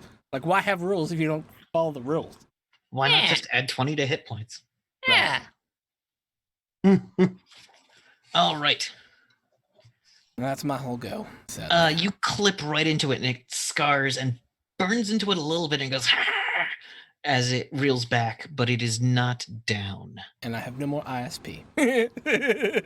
No. Cassidy, it is now your go. Yeah, excellent. I glance back over my shoulder at Willa, and I'm just gonna need a bigger gun, Swamps. And I level my gun at the not the one that just got size sorted, but the other vampire. The one a little further down the lane. Yeah, the one a little further away. You know, because I should take care of the one that's far away from me. And I level Dawnbreaker at that thing and pull the trigger again. This time I'm not taking a name shot. This time I'm just shooting. Pointing and shooting, yeah. So no bonus to strike this time. Your normal bonus to strike. Do you have a high physical prowess? My physical prowess. My physical prowess is 15. Okay, so you do not get a bonus. PP. Yeah. So it is only +1, I believe, because you are trained in energy pistols, correct? That is correct. So it should be +1. +1, but nothing for my PP. First time I've ever said that. Usually my PP gets me in trouble. Anyway. All right. Oh, come on, Dawnbreaker. What? I haven't seen it yet. Did you click the roll? Yeah, oh, 2. So you rolled a natural one. Dawnbreaker fires. Mm-hmm. But you were busy quipping about someone needs a bigger gun, and you weren't really looking when you fired. Thinking how cool you were thinking more about how cool you would look. Oh yeah, I had my hand. I was gonna look back, but then pulled the trigger before I actually returned to sight the target. So you miss completely as it hits the wall and does only about a normal laser gun's amount of damage to the wall. Yeah. It does leave a burn mark in the wall, and the light and what is an echo of light? Flash. Like a reflection. You know how in when someone flashes in your eyes, you get those little spots of light? Oh, yeah. Yes, if you're looking at where Dawnbreaker is shooting, you will absolutely get the little spots. You see those spots coming from the gun. Up next is Iola. I'm gonna try to firebolt the one closest to Cassidy since she didn't seem to care about it, but it's still coming for her. Okay, firebolt will do half magic damage. Yes. Now that we know that. Sorry. I don't get anything extra though. Okay, so submit. Come on, go. Oh, Oh, that's and- an 18. 19 will definitely hit it. It does not know you were there. Yep. So it cannot dodge you. Yes. For 16 damage. Jeez. So 8. All right. So that puts it. It deals 8. And it's looking real rough. You can see you burn away a good amount of its flesh, its hair. Its hair is burned away. Parts of its skull are exposed as it hisses at you. There's no blood. It's just like an anatomy diagram where the muscle is burned away and skull is left. All right. And then it looks at you. And its eyes turn red. Give me a save against sonic mind control. Me? Yes. Oh, Iola, okay. please. Sorry. So I it should sees say me. these things out loud rather than... Yeah. So it just sees think me, them. I'm assuming. Yes, Iola, please make that save. Yeah, it's easier when you're at a physical table to just look at someone and state a thing, but when you're all in cameras, I can't just That's You. a 5. Do mind a thing. beams to you. It tells you oh, hold on, there's some limits, but it knows its limits. I don't think it can just tell you. Yeah, it tells you You must protect it. That's the only way you will live. Well, shit. Okay. Yep. Because I can't really do anything since I already took my action, but Yes, but you must move. You must use your further actions to try to protect it. okay. Jorva, Am I there? you are there. You are up next to Cassidy, where there's a smaller one. Hey, I have my 2 silver daggers. Mm-hmm. Okay, how do I just roll 2? Are your Right? silver daggers magical, or are they just silver? The silver doesn't actually work on vampires. I think that's for silver doesn't do anything extra to vampires. Well- However, the werewolves, it does a lot to werewolves. Okay, but Oh I wait, s- give yeah. me another lore demon and monsters with a +10. Okay, skills, lore, demons. I can do a straight roll and then we'll add 10 or Yeah, just do it and I'll add the 10. All right, so you rolled a 78 over 35. You still haven't remembered a certain fact. Okay, because, your brain's moving very fast. You're in the middle of a fight. Wait. Oh, wait. Silver weapons. Double normal damage directly to a vampire's hit points. yes. So go ahead and use your silver weapon. I read all of this yesterday. And It's okay. Right back out. Okay, so do I just do a strike? Because I haven't entered the daggers yet. So yes, do a normal strike. You're proficient, so I believe that gets you a +1 at first level. And if your physical prowess is higher, that would increase it. Let me look at some things. Yeah, just go ahead and roll your normal as though you were punching strike. Yeah. Let me see your number. Oh, you got a 21. Yeah. The vampire's not even going to try to dodge you. And this is the one up close. So roll how much damage does a dagger do? 1d6 usually, I think. Okay, roll your 1d6. Well, I'm doing 2. Does it count? Do you have paired weapons? Oh no. So I guess I just stabbed 1. Yeah. All right. So you can only So do one. 1d6, 1d6, Yes. 1d6. All right, 4 more damage. All right, you dig into it and you cut right through the ribs. The knife hits the ribs and you feel the rib break against the silver, and there's a hissing sound as the dagger digs into it, but it's still standing. It just looks very, very poor. All right, Zarsig. Okay. She is going to come in. Let's see. She comes in with a claw. It's still a strike, right? Yes. And she is a creature of magic.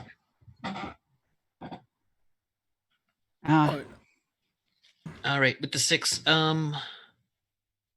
yeah, you rolled a natural 4 on the attack, which means it's a complete miss. Yeah. As Zarsig sinks into the brick behind the mega damage brick behind the vampire. The vampire hisses and looks like it's going to try to bite Zarsig. However, it is now Willa's turn. Am I within 60 feet? Yes. Okay, I'm gonna use my mental stun on the vampire Okay. that is about to attack Zarsig. It has a 15 save. It has to make a DC 15. Let's see. Love any statement that starts, am I within 60 feet? All right. Here's the thing. It says impervious to knockout and stun, provided by some forms of hand-to-hand combat. That's not what this is. So it does have to save against this. What happens when it inevitably fails this save? Victims lose 1 attack per melee round and have no initiative. Okay. and are at a -3 to strike, parry, and dodge, and -6 to roll with punch, fall, or impact, and skill, performance, and speed are reduced by 40%. All right, so first of all, it loses initiative. I will add it into... So you basically cost it the next attack it gets. Yeah, and then it suffers those. Then it suffers all the penalties for 2 rounds. Gotcha. All right. This thing has a 1 descending. There we go. All right, and it's back up to Hosea's turn. Well, I think you know what I'm going to do. It grabs at its head and just looks like it's hearing that noise as, like, basically the Spider-Man lines are attacking it as opposed to Spider-Man's spiders. Yeah. Well, I'm going to hit it with my sword. Go for it. All right. I shall strike a worthy blow. Is it able to defend itself? No. Okay, well, I accidentally rolled to hit anyways. Well, yes, you do. Okay. I rolled an 8. Let's see, what's your bonus? Yeah, you rolled a 5, which is a miss. Well, then I just missed it. I was so shocked that it stood still and started clutching at its head that I missed my mighty strike. This is more like you were confused about what was happening, and you mispredicted where it was going to go. Yeah. So you take a swing and chunk into this building next to you is taking some damage. Wow. So, yeah, this building's taken like 15 damage. Sorry, building. We might break your building. Sorry. You might break into this warehouse accidentally. Up next is Iola. Yeah, I have to protect the one that they're all fighting, right? That's the one who looked at me? Yes. Okay. So I'm going to cast Magic Shield and go be in front of it. That's all I got, man. All right. You cast Magic Shield and you're no longer... Are you still invisible? I'm invisible for 3 minutes, so I have no idea. As long as it doesn't say something turned you visible. No. Then you're still invisible. A psychic shield appears in front of you, but we'll say that's also invisible. Well, it's a pale white field of energy. But if I'm holding something, it is invisible. So... It will... Okay, only you could see it too. Yeah. Okay. So yeah, you're still invisible. And no one can see what you just did, but that will make problems for people. Okay. Up next is Cassidy. And sadly, See the Invisible is a very short-acting spell, so... Well, how long does See the Invisible last? See the Invisible lasts 4 melees per level, and I cast that a while ago. 4 melees is 1 minute. It's definitely been more than 60 seconds since I cast, because this is when we came right out of the bar when I slapped that thing on my face. So that was before you started talking to the Soul Reaver. Yeah, so it's not still active, but that's all right. I got another idea anyway. So yeah, I lower the gun for a second in a moment of total brilliance, reach into my coat again, and I pull out like a light bulb. Mm-hmm. It's got like white lines etched into it, and I stick that son of a bitch right into my mouth, and it just starts glowing like I'm, remember the Addams Family. And I swivel it around and smash it against a wall because I am casting Globe of Daylight. Perfect. There's a whole paragraph on this spell. Yeah, it does some stuff. Tired of these bloodsuckers. I feel like the shield is not going to help that guy. It won't.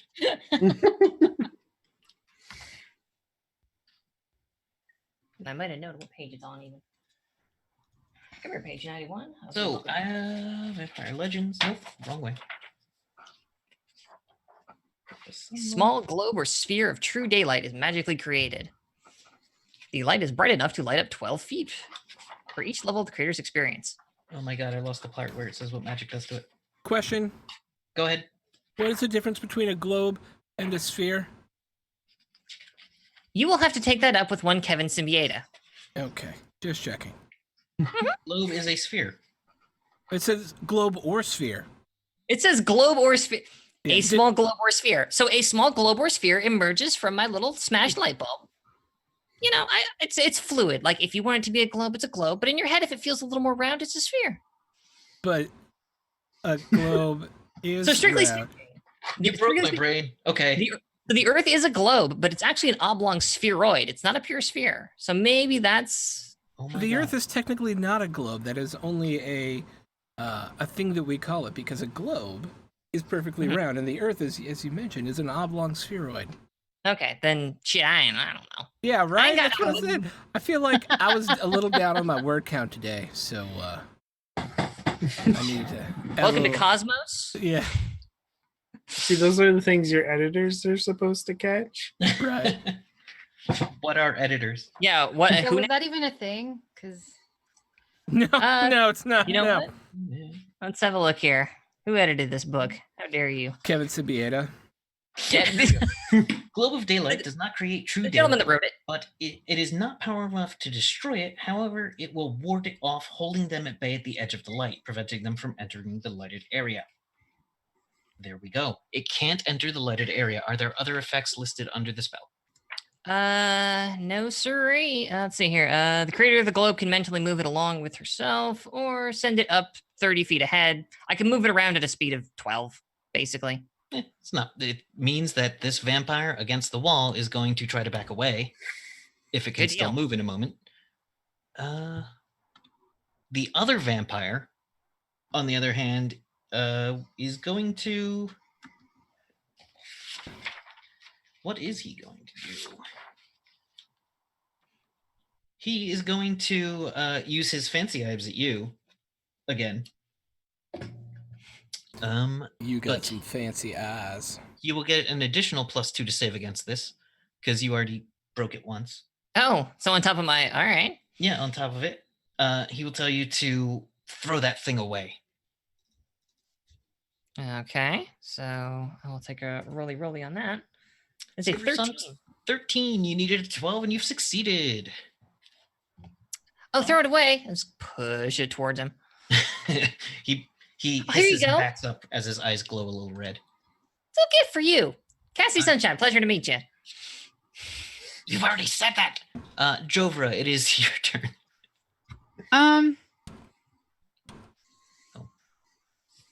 Does it?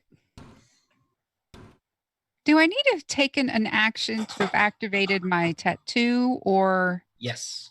Activating the tattoos casts the spell, but costs a single action.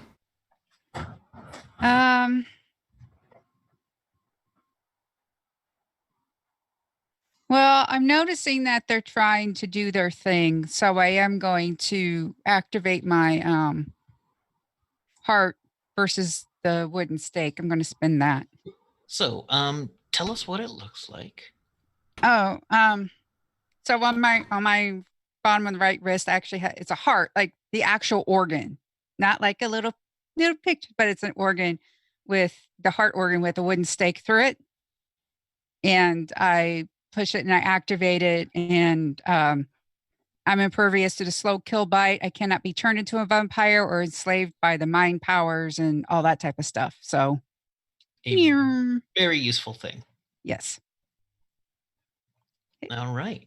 You activate it, and how long does that last? 1 hour. Oh, jeez. Okay. That's a few melees, yeah. You know, just a little amount of time. Okay. So you do that. Up next is Zarsig. I'm gonna have her try to claw again. Mm-hmm. Oh my goodness.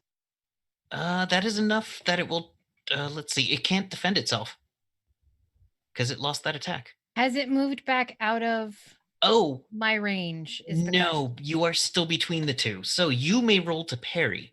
which I have to do. You if- have to roll to parry, but it does not cost you an action. Oh, okay. Parrying is free. And what do I roll to parry? I just. If you go to your combat sheet, it should be on there under parry. Oh, okay. I just have a 0. I don't think you get any. Do I get? bonuses I don't think I by get shield. it. So you rolled a 4. You fortunately miss by enough that Zarsig lays its claws into this, and I'm trying to look up Zarsig's stats real quick, because being a creature of magic, there's a chance it does extra damage to vampires. But I don't know that off the top of my head. So go ahead and roll the damage for Zarsig. So is that a regular punch Well, or a power punch costs 2 actions. okay, so it's just a regular. So it's just a regular one. Yes. Okay, and then I'm supposed so it's a and then with her claws I can add 1d6 to the Correct. damage. So 2d6. Yes, that sounds perfect. Let me see. There we go. And what was that number? 7. Okay. Let me look at your Drake real quick. Drake's natural abilities. PS and PE are supernatural, but that doesn't matter. Yeah, it doesn't do extra special damage. So it doesn't actually hurt the vampire, but there's a chance it knocks it back. Where is that table? 7 MD. This has a 30% chance, so 1 through 30 will knock it off its feet to the ground. Let me roll that. Where's the percentile dice? It's not, the auto roller does not have a percentile dice. 75. It does not get knocked down by Zarsig, unfortunately. And then I have her fly up out of range. Gotcha. Yeah, it can't do anything about it. Yeah, Zarsig just like knocks it further into the wall and takes off with his wings up into the sky. All right. Up next is Willa. Oh, let's see. Now here's the thing. Everyone knows one important thing about vampires, and it's what a wooden stake does to them. That's true. And I actually get those. I believe everyone, literally everyone's equipment. Oh, you do? wooden stakes. Yeah. Cool. So I'm gonna just pull out a wooden stake, and I am going to use that. Okay. Now, this is not the simplest thing, but wooden stake. All right, Really? make a roll to strike. I mean, this is Rifts. Is there anything that's the simplest thing? It's literally a sharpened piece of wood. Yeah. It comes to a little point. All right. Make a its parts of its ribs are exposed, so you can kind of see where its shriveled black heart is. This will require a called shot, so you will take a -3. But roll your normal to strike -3. Okay. And it takes 2 actions. Do you have 2 actions? I think so. Yeah, you I'm only not. used 3, so you have 2 left. Yeah. Well, you used one for the particle beam, one for the head whammy. And I think that's all you've done. Yep. Yeah, that's all I've done. So yeah, you've got 3 actions left. Okay. So strength -3. Oh, what's that 21 for? Oh, it's what I rolled originally. Then Oh, you said so yeah, it'd be -3. 21 -3. Oh, it's Yeah, I'll take the 21 -3. It cannot dodge. However, I have to parry again. you have to attempt to parry it. I really don't want to hit. Let's make this not work. Yes, I'm so bad at this. So Iola rolls a 2 against the 21. Damn it! Damn it! She's not good. She's not very strong. She's not good at this. As Willa charges in, something stops Willa a little short. It feels like she just runs chest first into a small 3-foot-high piece of wall, but manages to ram the piece of wood into the vampire's chest. And it's every bit of it, except for its skeleton, turns to mist but its skeleton is still there.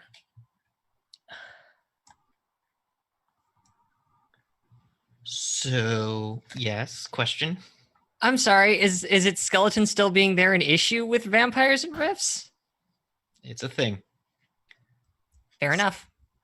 Wait, but is it like, does it fall down? Let's say you pin it to the wall it was up against and then knocked into several times.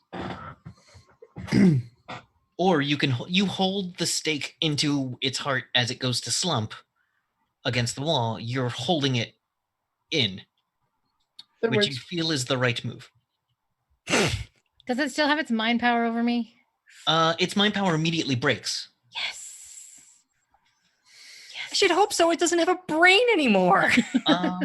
It's magic. I just thought I'd ask. It's a fair question, apparently. It is. Okay. Next would be this vampire's turn, but it's staked. So, Get torpid, son. Hosea? I would also like to stake a gentleman because there was one left, yes? Yes. All right, I will attempt to also stake one. All right. He has. Are you going to run up to him and attempt to stake? It is a called shot, so takes 2 actions. Well, that is not a problem for me. It will attempt to dodge. Oh, so I'm sorry. I actually rolled a 15. That's fine. It will attempt to dodge. It has a +2. Where's that roll? There it is. It rolled a 5 on its dodge against your 18 or against your 15, which is not enough. You have managed to jam a stake into it, and once again, the creature just turns to mist except for its skeleton, which stays there. You know what, guys? He expected us to do that on the first round of combat. No, I didn't. Gun that vaporizes vamps. I did my job. My conscience is clear. Now, here's the thing. What are you doing? I want you to chop off its head.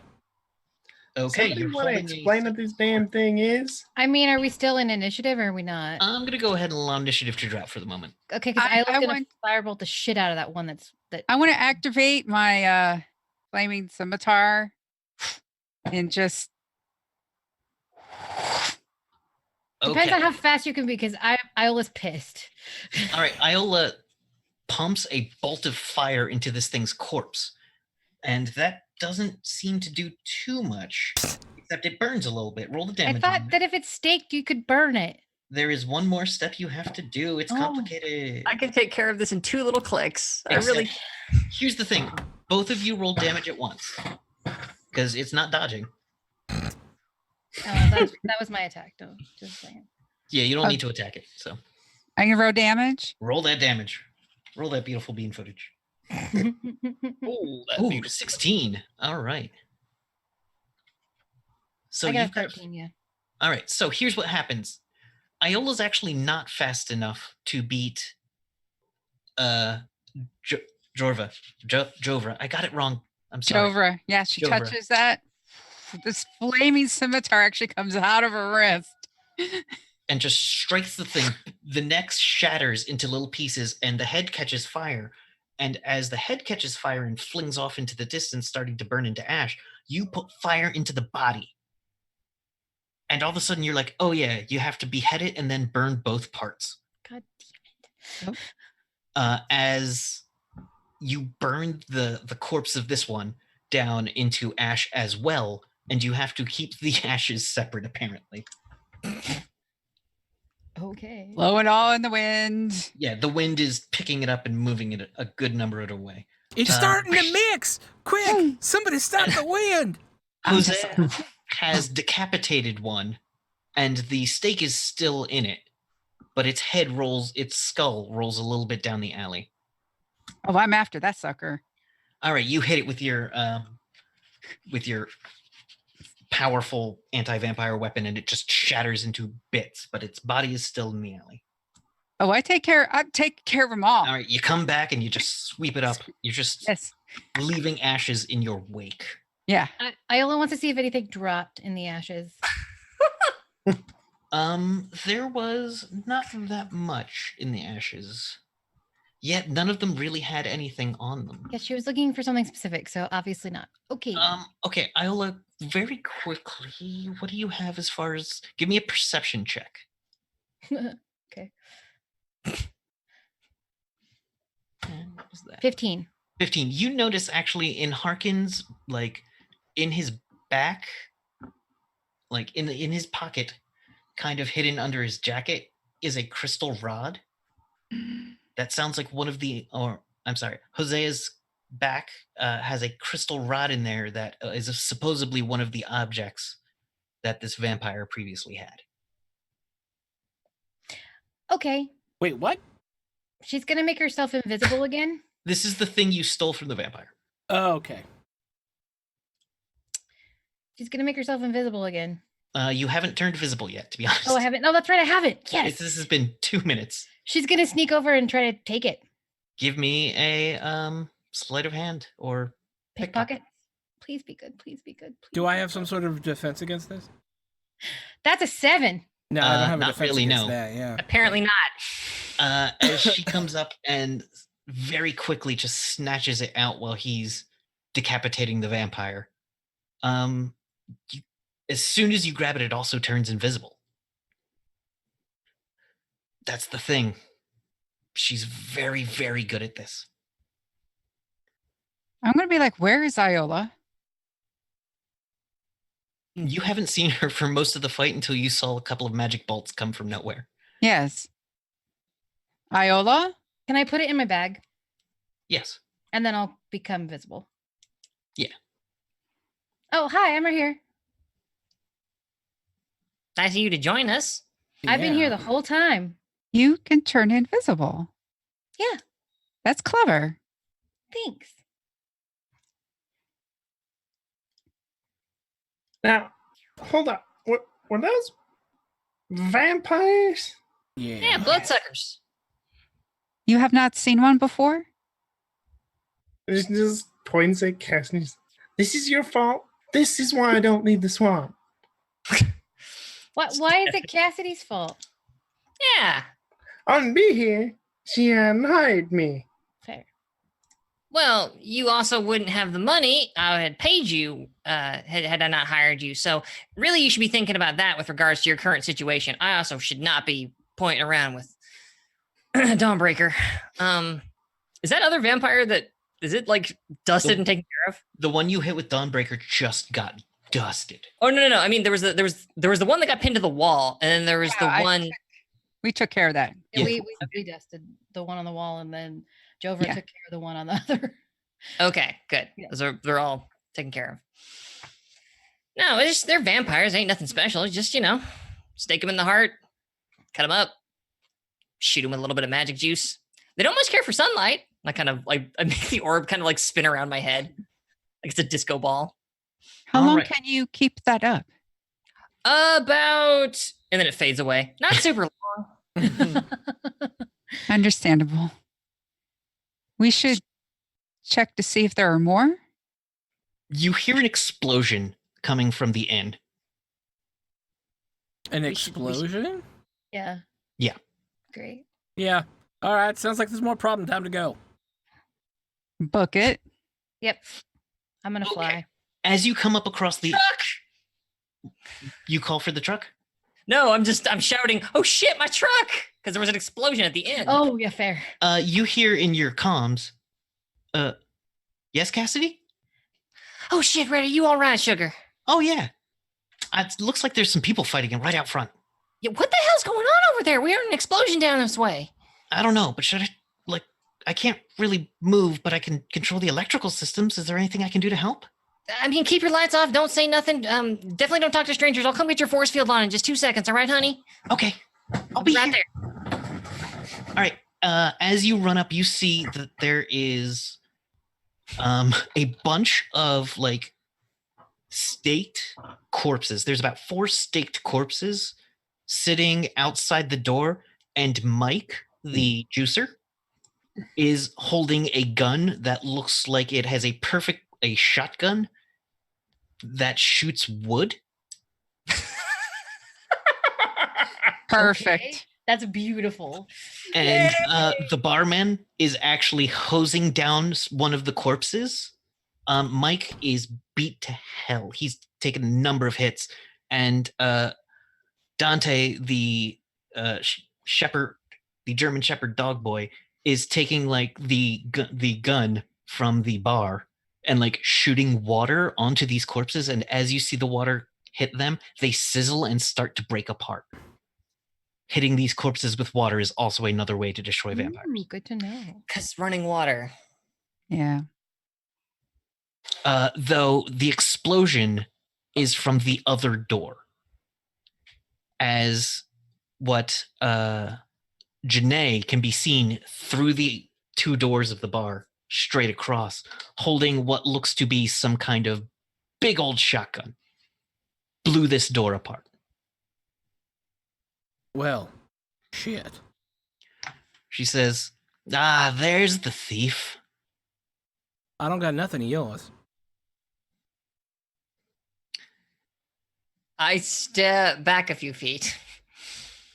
Everything is mine. And I'm going to say, let's roll another thing of initiatives. Oh, Jesus. Dang it, I was going to make myself invisible. Oh, well.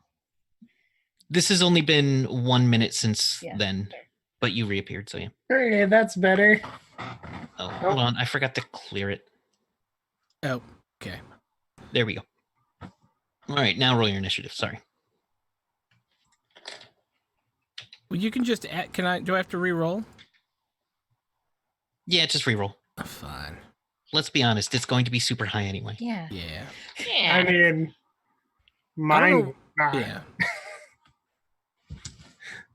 Janae is a dark-skinned woman with curly, tight hair. Add her. We rolled an initiative for her. 8. Great. Good work, Janae.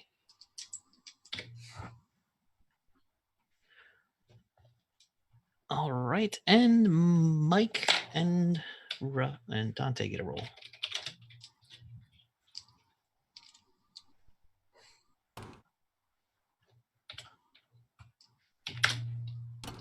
Four. Good work, Mike and Dante. You have a +2 and you got a 4. All right. So up first is seeing through the bar. Let me organize this descending. Someone forgot to click their token the second time? That's weird.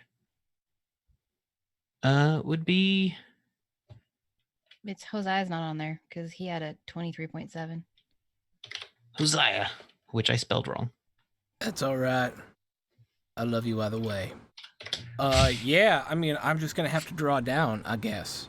Okay. I would still actually have my my Sai sword up, right? Because it's 2 minutes, I do believe. 10 minutes per level, I believe. Yeah, so Oh, I'm yeah. actually going to come at her with that instead. Okay, she pulls out what looks to be a crystal ring and is going to attempt to parry it. All Jovra, right.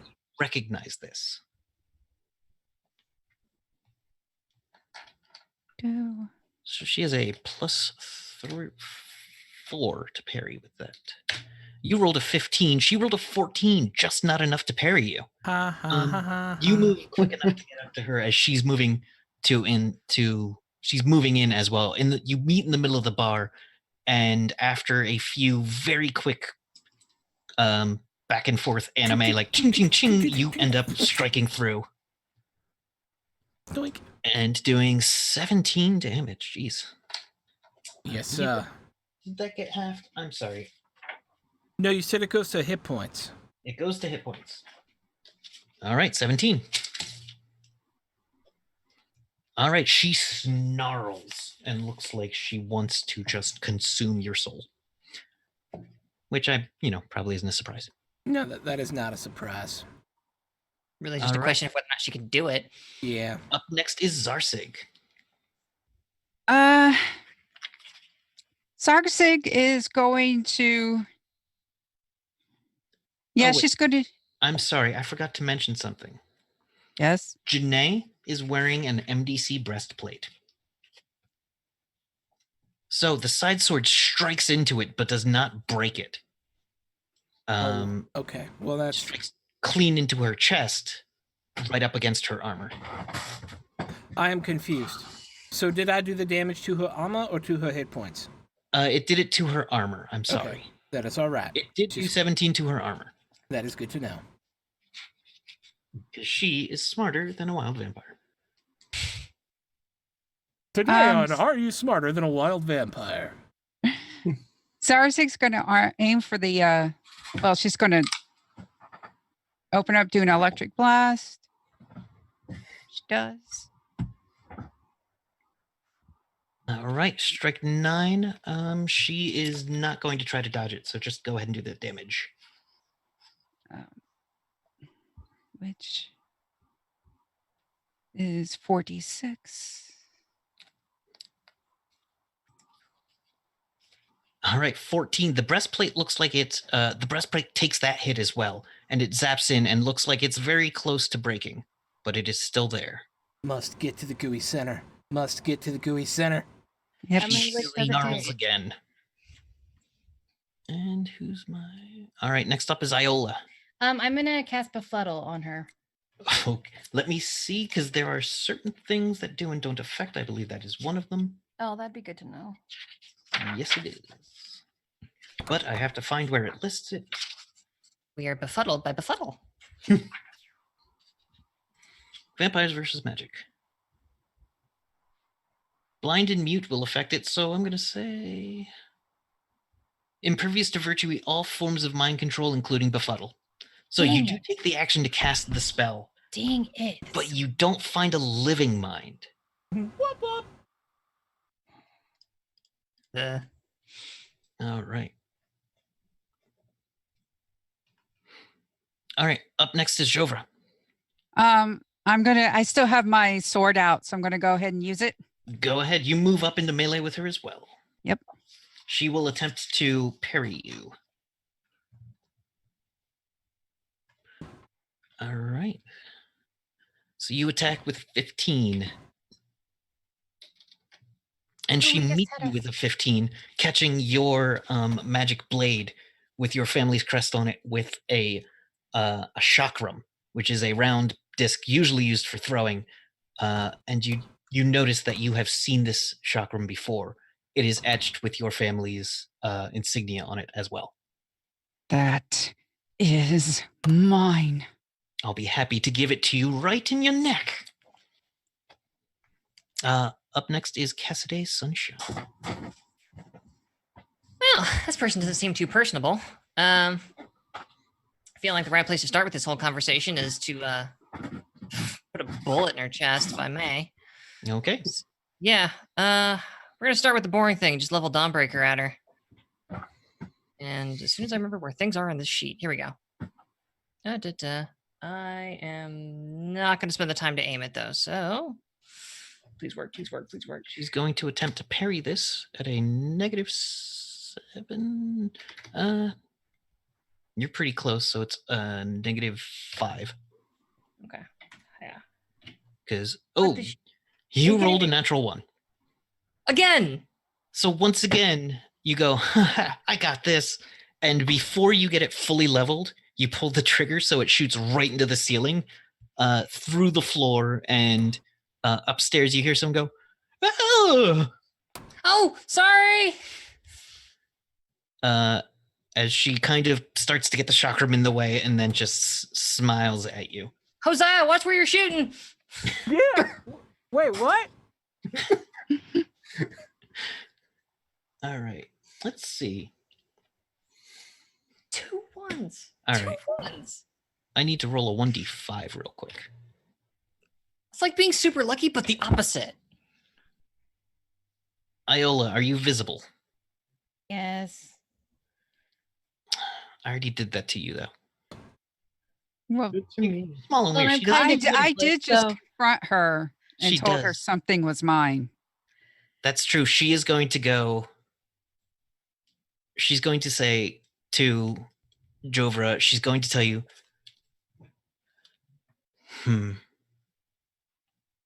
you are mine. Guard me with your life. Let none of these people harm me, for I am your true family. All right, roll that save. Actually, I no, have my, you've got your thing active. I've got my tattoo active. Is that her action? That's her action. And She made the mistake. I'm gonna look at her and say, "Not today, bitch." All right. She goes, Willa. I am going to take out my vibro knife and run up and take a slash at her. Okay. She's going to attempt to parry.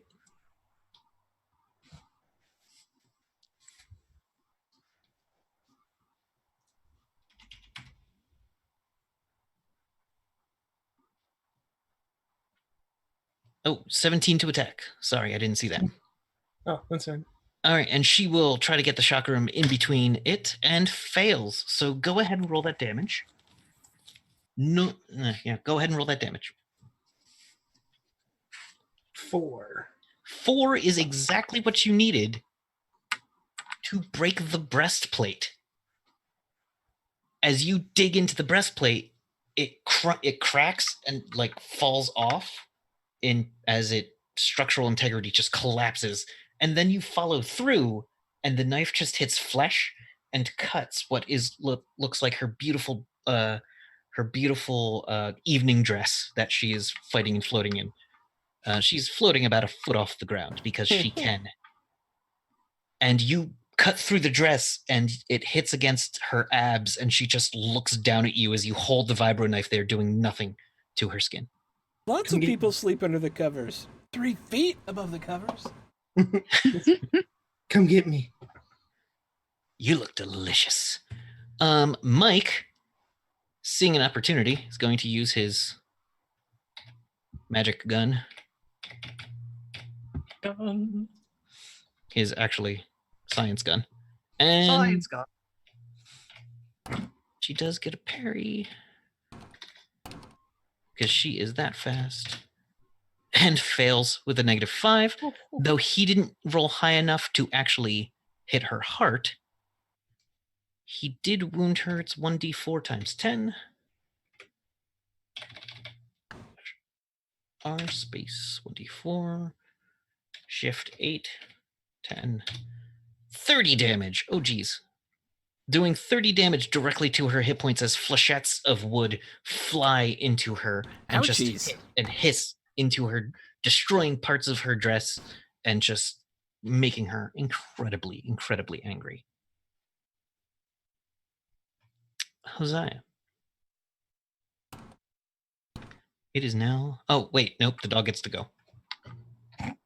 He is going to try to spray her with the hose. And gets an unnatural 20. I'd like to call that a dirty 20. It is a dirty, dirty 20. Oh, that dirty 20. Gross. All right, this does 2d6. Fair.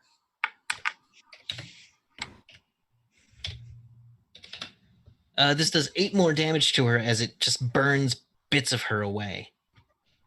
She is very, very angry.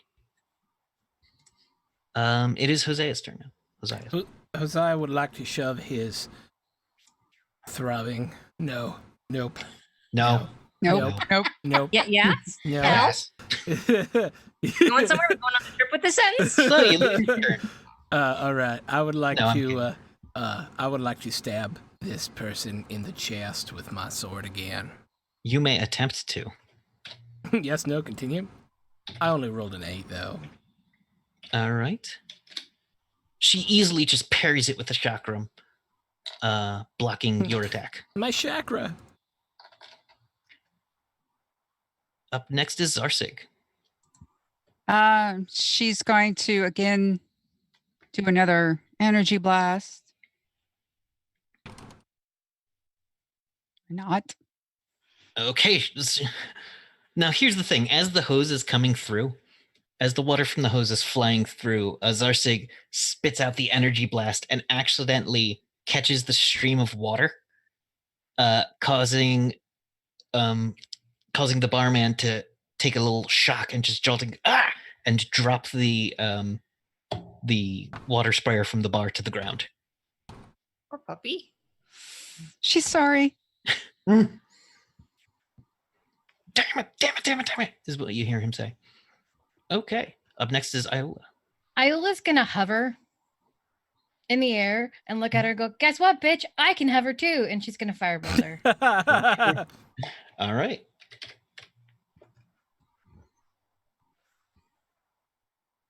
That's a 23. Okay. She is once again going to attempt to parry very poorly. All right. And the firebolt strikes her. Where does it strike her? Roll for damage. It's 9. She takes her. I would probably just be shooting for her body because I know it's not going to do any Gotcha. good anywhere else. So, All right. It hits and sizzles and burns away some more of her clothing and gear. She has a belt of things and equipment that you see that you burned some of her belt away, but it is still on her person. Okay. Jovra. Hey, I'm going to take another swing. All right. Ooh, 20. All right, and she's going to try to parry with a 9. She can't roll for hell today. All right, hit with your magic sword of flaming scimitar damage. All right, so it's 2d4 plus 8. Okay. So there's 8 and then plus 8, so that'd be 16, right?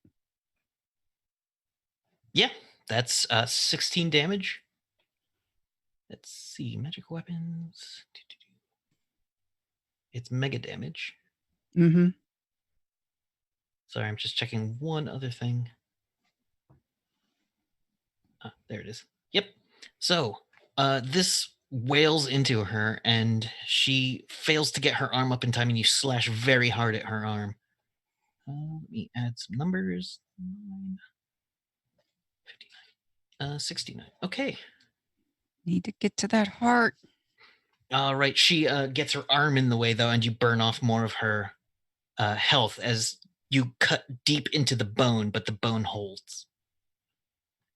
Cassidy. Okay. So, note to self, write some spells that make you shoot better.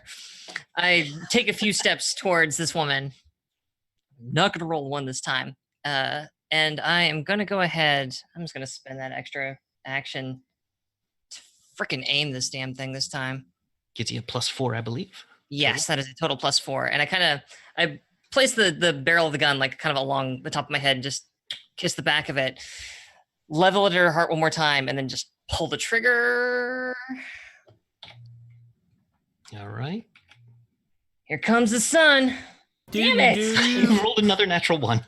That should be statistically impossible. It's just statistically unlikely. Roll20 hates you tonight. Oh my gosh. Wow. 3 times in a row, y'all. 3 times in a row. Here's I the should thing. like the lotto for this. Like what? That's- Come on. We go into a very short background scene where Cassidy is in the forest trying out Dawnbreaker in a wild setting, and we see a velociraptor coming up. Willa is literally just punching it in the head, having sounds dropped wrong. whatever weapon was in her hands. And Cassidy pulls out Dawnbreaker and fires 2 shots from Dawnbreaker at the thing, killing it. Spins the gun in her hand, blows on the barrel completely unnecessarily, pockets it, and forgets to reload. You are out of shots. Fantastic. So when you pull the trigger this time, nothing comes out. Click. Oh. Click. Son of a bitch. All right. It is now Janae's turn. She's holding... Let's see, which one of you has made her so angry? Obviously not me. I don't, And obviously yeah. not Cassidy. I taunted her. Clearly not. I did. did too. I called her a bitch. Yeah. I've learned that word. You always learn the curse words first in any language. Very true. She's going to look over at Willa with the magic eyes as her eyes flare red No. and says, "Defend your mistress." Okay. Give me a save versus mind control. Okay, that is that against psionics? Yes. Okay. Now you have to get a 15, I believe. Roll the 20. Are you kidding me? Goddamn mental powers. Damn. Must be All right, nice so- rolling so high. It's That's not even like Sounds- that's oh no, you're right. It's really an unimpressive number. It's just not. the thing is those are the worst Yeah, it's the worst. It's just the stats worst. among everything she can do. It's- Oh, I was wow. expecting to fail that. Me too. Oh wow, yeah. So Fail any- you feel her like a bunch of little fingernails scraping along the gray matter of your brain, and you just go, mistress. Ugh. And you throw off her mind control. She goes, the fuck? And it is now Willa's turn. I feel you, sugar. Yeah, I'm gonna just take the wooden stake and go for her heart.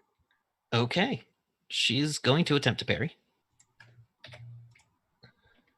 Oh, you've rolled a 20, but not natural. No, not natural, but This is a called shot, so it takes 2 actions, by the way.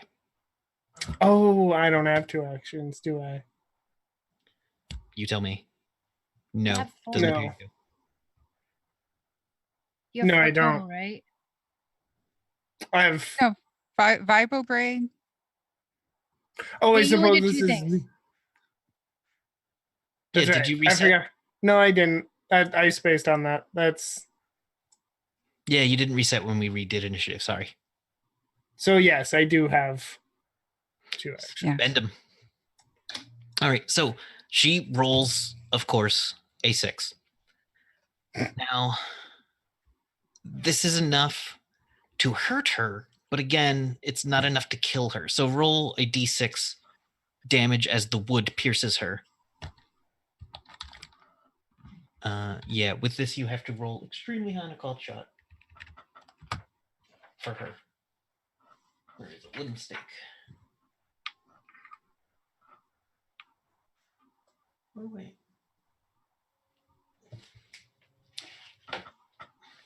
Sorry, let me just double check a thing real quick. You do 3 damage. Wood and form spears, blah, blah, blah.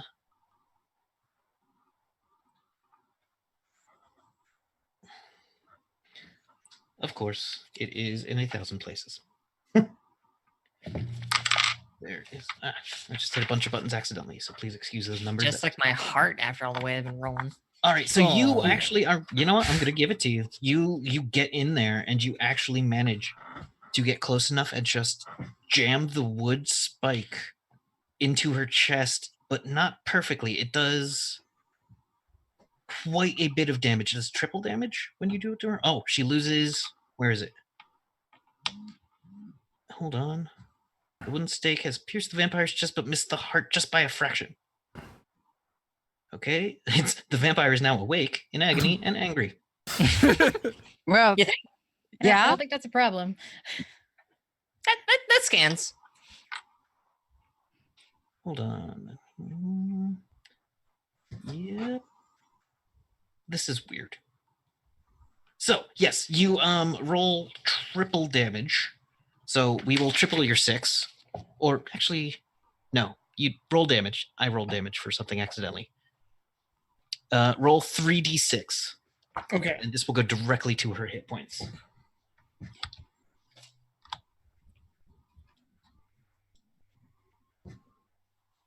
All right, so you do another 10 and she loses 2 actions as it strikes into her chest, doing a ton of badness to her.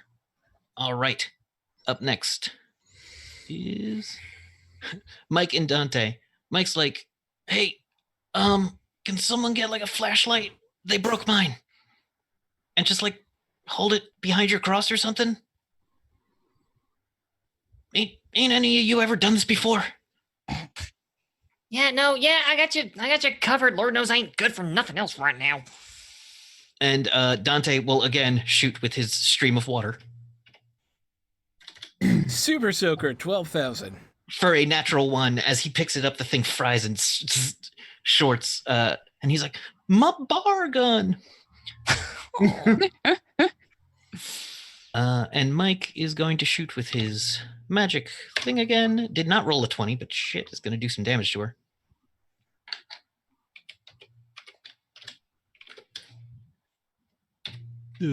Would help if I hit the right buttons. He only deals 10 more damage to her. She is not looking good. She's looking very angry, and you're not sure how much longer she's going to stay around because she's clearly losing.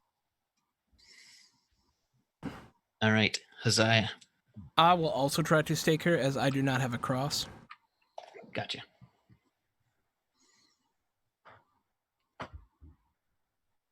I rolled a 12. Oh, that I right. rolled a 9. Okay. Because it's a called shot? Yeah, I forgot to put the -3 on there. That's okay. She will attempt to parry it. And she rolls a 9. So she catches it and deftly parries, meeting your weapon. Wait. Yeah, so that happens. All right, up next, Zarsig.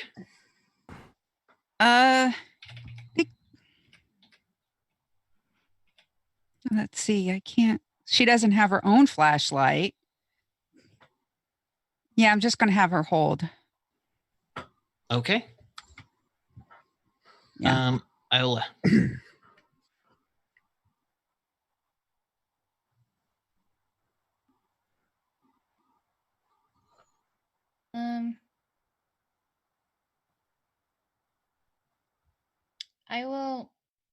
I'll firebolt her probably, yeah. All right, she's going to do her bad parry on this. That's an 8. All right, she gets a 13 on the parry with a -5 because she rolled an 18. So she actually manages to get the chakram in front of the firebolt. Roll damage for the firebolt. 17. All right. The chakram catches the damage, and the damage is dealt to the weapon. All right, Javra. I have a silver cross. Mm-hmm. So when I bring that out, what does that? You bring it out and brandish it. Mm-hmm. So she will have to save versus horror factor.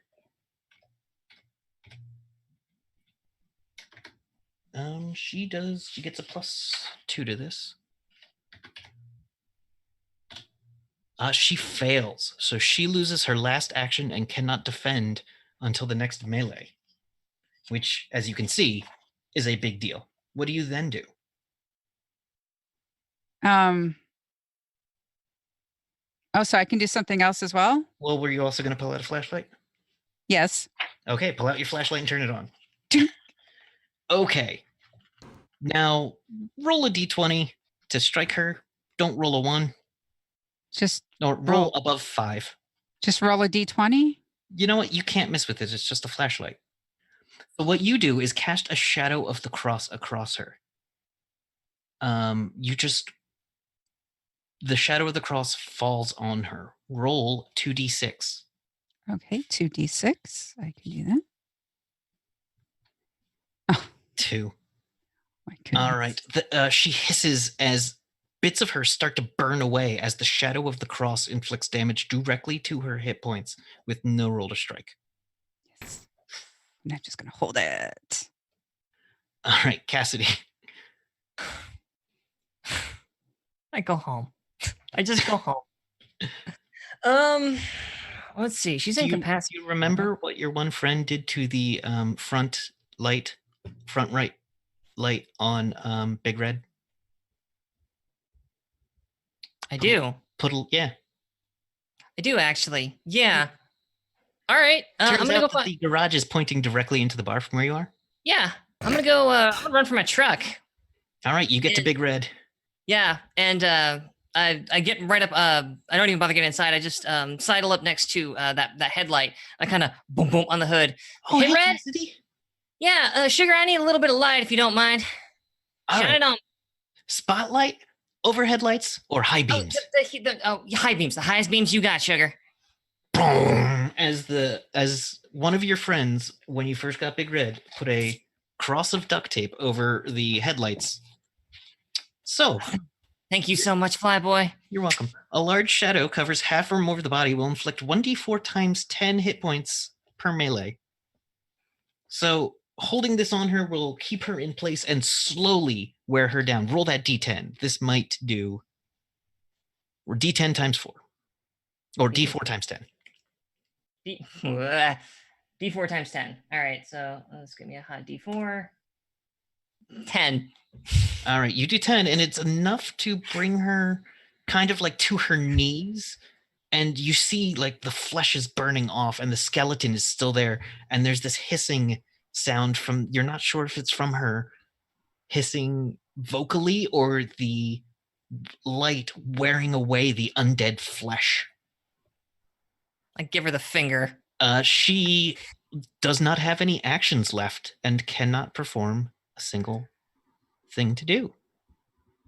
All right, Willa, it is your turn. I can't stake her. I don't got enough actions left. However, can I just punch her? Yes. Do you have supernatural strength?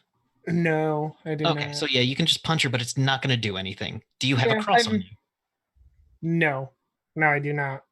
Really? Okay. Superhuman strength is something I can make happen, though. All right. So you hit her, and it doesn't seem to do anything even to the bones of the skeleton. But you feel like you just punched her. You feel a little better. Mike is gonna run up and try to stake her, and he misses completely. Just like tries to stake her and digs. The vampire's sitting still, and he rolled a natural 4, which is enough to just put the wood into the ground next to her. Hosea, it is now your call. Mike has a number of wooden stakes in his belt. I am just gonna stake her. All right, so roll to attack. Roll above a 5. I did not roll above a 5. I rolled a 3. Oh my god. What the hell, y'all? Okay, this is the luckiest vampire in the world. She continues to hiss and sizzle away. Who still has actions? I do. I do. Does Zarsik does. I'm cashed. Zarsik doing anything? How can Nothing? well she can try to like claw or something, right? Let's see. To be honest, her claw isn't going to do anything. Yeah. Yeah. Yeah. Though Zarsig's intelligence is... What's That's Zarsig's intelligence? Right now it's a 3. It's high animal. It's not enough to really figure out how to use. Is Zarsig super strong by any chance? Maybe go in there and get that heart out? Zarsig could potentially pin her in place. So just roll straight damage for Zarsig because she can't dodge it. So the basic just 2d6. 6. All right. All right, that's a 6, and she has to roll on a d100 she has to roll above 75 because she's basically screwed. She rolled a 90. Of course. So Zarsig's like trying to pin her down, and it's just not getting a good grip because everywhere Zarsig tries to like press down, the flesh just sizzles away under the lights. Iola. The lights. I have a question. Yes. Iola's not very strong, but she has manipulate objects. Mm-hmm. Could she use that to grab a stake and try to shove it in her heart? It will take 2 actions, but yes. I only have 1. Never mind. Well, then do it. Are you sure? Yes. Yes, Okay. I'm sure. So what do I do? I don't know how this works. Does manipulate... Could Jovra help her? Yes, Jover will, or actually Zarsig will assist you too. Okay, Can great. everybody help just get everybody's hand on that damn It stake? just picks up, moves, carries, or holds one or more small objects. There's nothing for attack because I think it's kind of like Mage Hand without an attack. I'm assuming somewhat along that, but like. Yeah, sure. Go ahead and make a straight roll to strike. That's just a 20, right? Just a d20. She is a stationary object. Roll above a 5. I will do my best. Good luck. 19. Yes! Oh, thank God. With that, Woo! you finally, like, you magically lift the stake.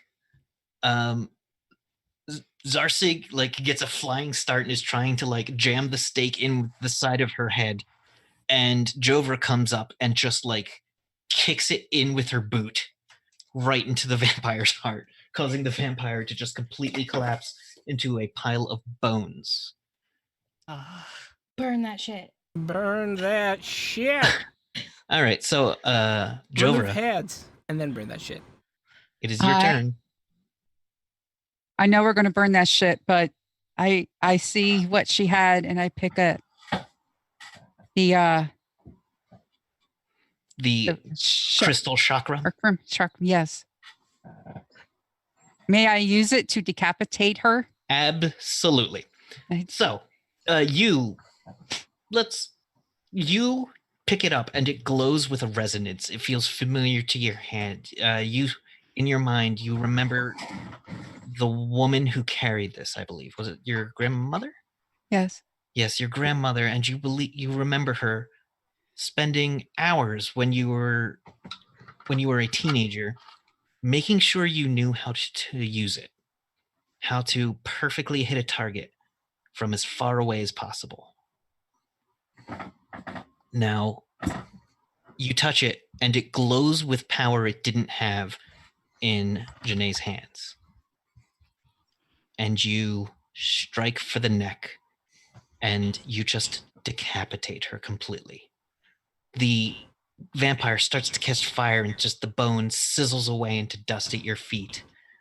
The vampire that killed your grandmother is now dust at your feet. Aw. My grandmother made this. I have been searching for her. I've been searching for the things that she made, for the people we made. Thank you. I know you didn't know about this, but still. It means everything. Iola, as you look at the chakram, you see the runes in it. You see the symbol of it. Damn it. And you remember on the end of that heart, or on the end of the light rod that you picked up, the crystal rod you picked up, you see a sun with an anatomical heart inside of it, which perfectly matches one of the runes on the chakram. What else are you looking for? One of them was, I'm really after this and the rod were two of the most. Look, I know. God damn it. And she literally says that out loud and she just pulls it out and she goes, fine. God. And now, Hosea, last you knew, you had this. Yes, but I'm How do you react? I just look at Iola for a moment, quiet like, and then look away. Because that is the way I would. I don't have any other way to put that other than, like, the most badass thing you could do is give her an icy, icy stare and then not say anything. Yeah. Yeah. So that is what he's going to do. Thank you. I don't even know how you found this, but I just picked it up in the alley. Oh, I don't know what to say. Look, your time, and I know you didn't know about this, and I know you killed vampires to kill vampires. But you deserve. I have learned I do not have the credits. Your currency. You know what? No, please. But I have learned that gems are universal. And from one of her pouches, she pulls out, it's like, I really don't know how much to compensate. And so basically, so she's like, well, okay, so there's 4. And so she brings out 4 little bags and she's like, please here, take. And inside will be 2 diamonds, 2 rubies, and 2 emeralds in each little sack. And these have different prices on different worlds, but I have learned that they are universal. I hope they have value here. They do. Are you leaving? No. Because I know where you could help if you're looking to help. I am looking to help. These weapons were made to defend those who cannot defend themselves. Well, we've got a group trying to kill up all the magic users, so we could use some help. And I believe I have finally found a place that really needs me. Thank you. Has the shield disappeared? Or is it still like the no. dome? We're still stuck here. Shit. Now we're gonna fade out on that scene. However, on the ground there was a belt full of goods dropped, and it is mostly magical components and some gems worth about 10,000 credits total. Shit. On the ground from Janae's belt, including golden objects, little trinkets and whatnot that could between all of it. I want the trinkets because that's what Iola's obsessed with. All right. Small, pretty things. So how do you all just distribute it? I Yeah. would just want the items that I bought belong to my family, or that Atlantean trinkets I would ask for. There's a few. There's an Atlantean, couple of Atlantean rings. Then that is all I will ask for. Most of these things have no value to Willa, so she just leaves and like goes to try to drink more. Sorry. Dante at the bar goes, well, I'm gonna have to Maybe we should give some of this to Dante. like I can help you, like food is on the house. However, if you could excuse me, Miss Cassidy, I saw you were good with machines. Could you fix my bar gun? I would be more than delighted. Oh, thank you. I sort of with the thing, maybe we should give some, they killed so many. Maybe we should give Dante and some. A discount? Yeah. I'll give him a discount on my service. All right, we're not going to go into the nitty gritty of the numbers of what. Jover would make sure that even if it's from her own stash, because they did kill vampires. But Kevin, I took weapons engineer. Yes, you instantly can like, oh, here. It's just a bar gun. It's very simple. You just load it like this. You just needed to reset one of the fuses. All right. So the night passes with everyone being afraid and calming down. And after about another hour of nothing happening, everyone comes down and starts like buying you all drinks. They hoist you as heroes. And as dawn starts to rise, Iola, you're all still awake from the party, maybe? Iola looks out and watches as the dome around the city at exactly sunrise dissipates. During this time, could I be like peppering, just we don't have to role play it, but can I be peppering Cassidy with questions of like how she does this stuff and like how, because spit mostly. Okay, great. But like that drift globe thing, like how did that work? Like I haven't seen him spell like that before.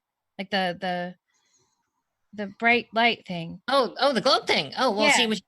see, you take here and you have to put a force rabulator around inside of a tube nation. Okay, so, oh, wow, super basic, huh? Oh, you don't speak techno, can't do you? Don't. I have super cool magic things what live inside techno stuff. Okay. And it kind of works like that. Techno wizardry makes no sense to normal wizards. At one point, like I had to tell the spell, what is it, like time skip or time stop or something, whatever. I take my hat, I just kind of like lick the side of my thumb, run it along the rim, throw the hat, and all you see is the hat travel, and I'm over there to catch it. Put it back on. Techno wizardry. Great. Okay. Great. When the, Anyway, if you had something, just No, Willow, go ahead. okay. When the dome drop, we'll just walk to the Cassidy. You truck now. We're going to Colorado, so I can go back home. You are always like this, Swamps. All right, fine. I finally meet a nice town. I meet a cute girl. Everything's got to be about let's go, let's go, let's go. You Fine. wanted to go to Colorado. You want to stay here? I can just go home. No, I need you to take me to Colorado. It's fine. I don't know. This damn gun doesn't work worth a shit anyway. what did you call a cute girl? Are you asking the in character or out of Oh character? yeah. Why you little miss? I Oh, tip my thanks. hat for. And she's gonna just like smile, super big. Jover wants to go over to Hosea Mm-hmm. and just be like, "You fought well." Thank you. I was happy to do it.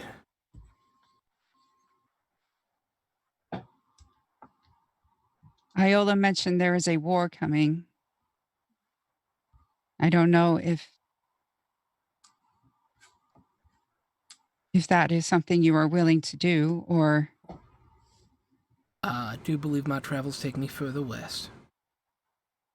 understandable. And I hold out, my arm. It was an honor to fight beside you. It was an honor to fight beside you as well. May our paths cross again. I truly hope so. Be safe. You as well. Thank you.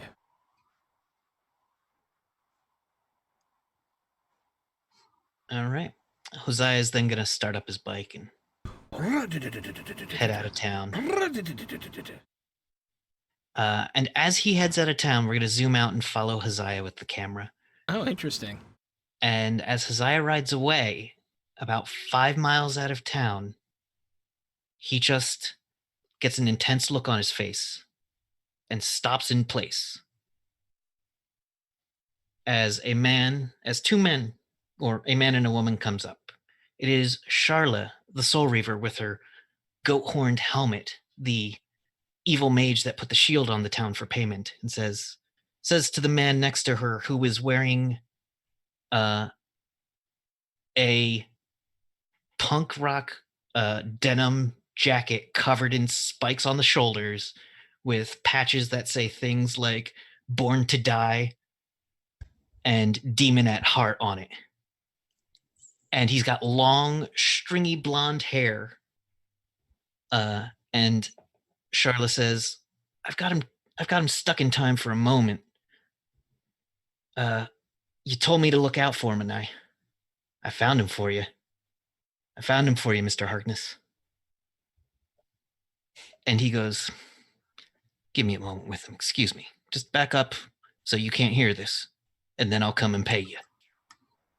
And he walks over to Hosea, puts his hands on his shoulder and says, brother, I don't understand why you keep playing it hero. But if you do, he's going to find you. He's going to kill us both. I can't have that yet. I'm not ready.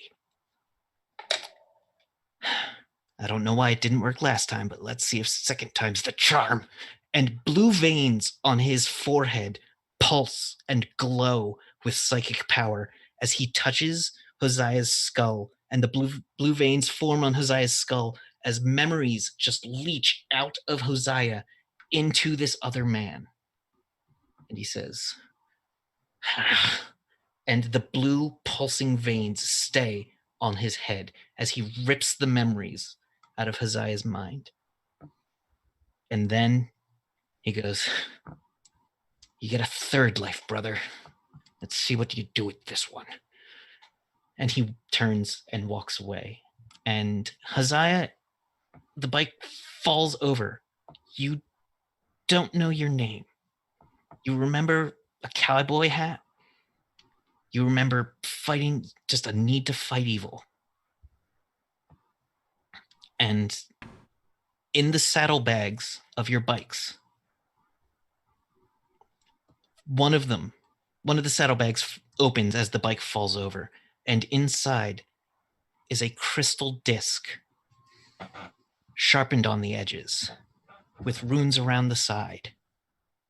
It's another crystal chakram, exactly like the one that Jovra recovered. And that's where we're going to end for the evening. Okay. That was some shit. Oh, That was good. oh my god. Things super happened. Oh my gosh. God, I wish any of you could roll high on vampire knowledge checks. Oh man. Thank you everybody for tuning in. Wow. Yeah. Woo woo. Okay. Thank you. I just feel like we need a moment to just like absorb that. To repose. And Cowboys. yeah. Wow. I have to give it to you, Kevin, because I gave you like weird things about Jovra, and in like less than a day, you crafted this story and everything. Like we really have to give it up for you, man. That was amazing. Thank you. So I love it when players are like, I can't make it. And so I'm like, oh, I get to have guest stars. And I'm like, ooh, how do I explain guest stars? And it just led into this whole backstory thing. Thank you all for giving me the opportunities with your characters to do this.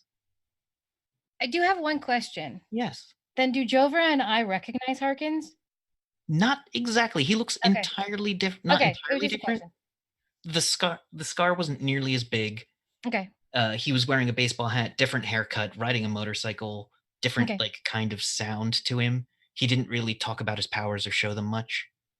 So Okay, like cool. there's something familiar about him, but it could just be one of those gunslinger things where they all have the same like gunslinger aura of fear.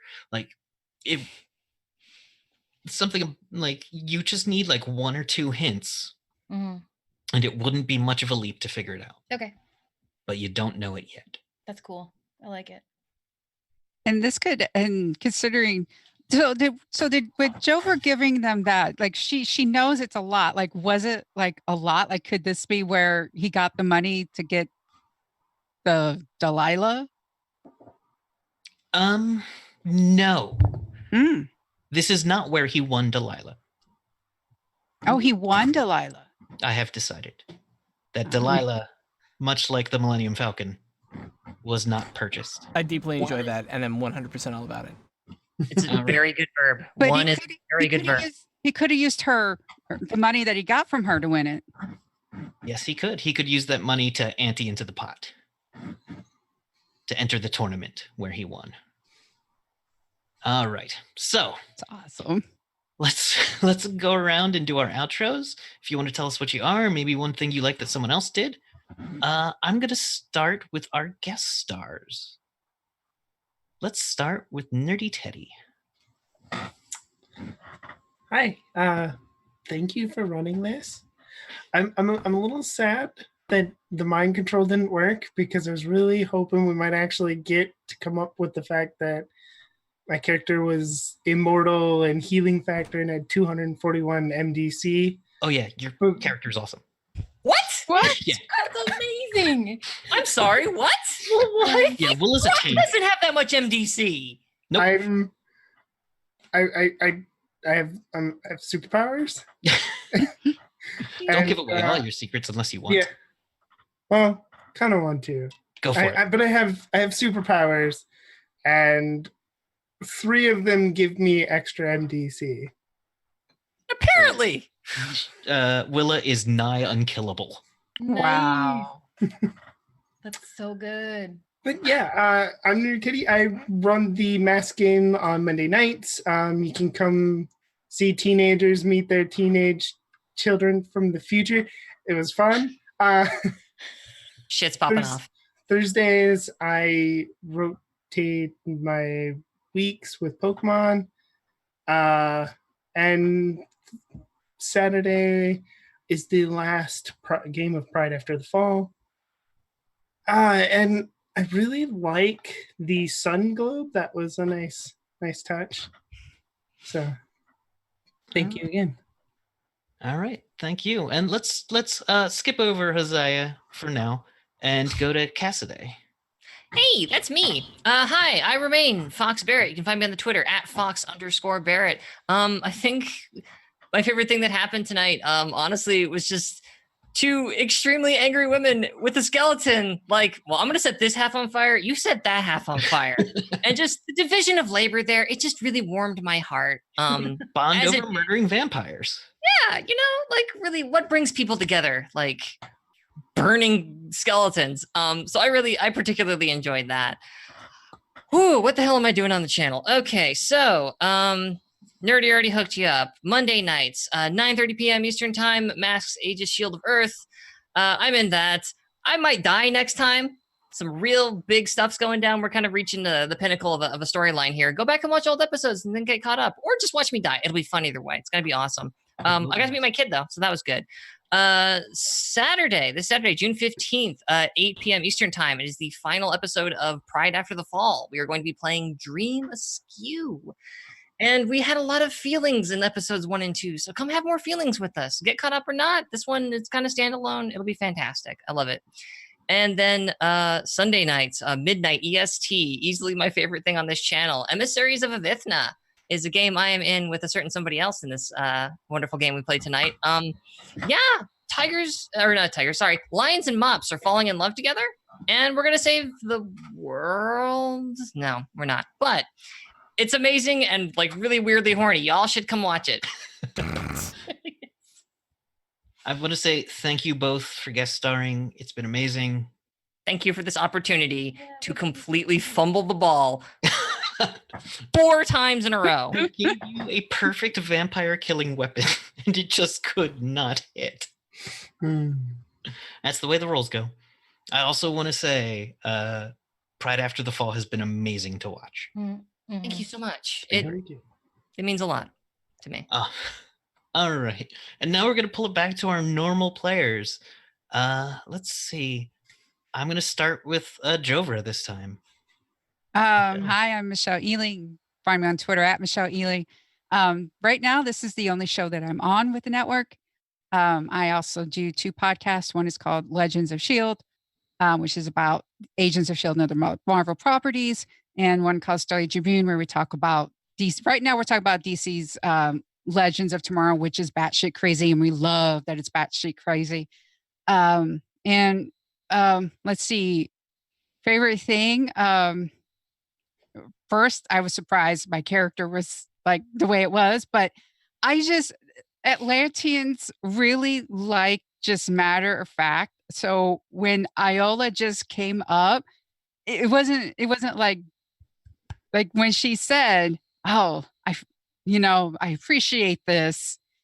It was like, I love that Iola's just like coming up and just like, and everything. I thought that was really great. 2 strangers, let's go kill a vampire. And then she's like, "Hey, you want to fight in this war?" And Jover's like, "Yeah, let's go fight in this war." That will turn out interestingly, we'll see. Yeah. All right. Thank you so much. All right. Let's move on to Iola.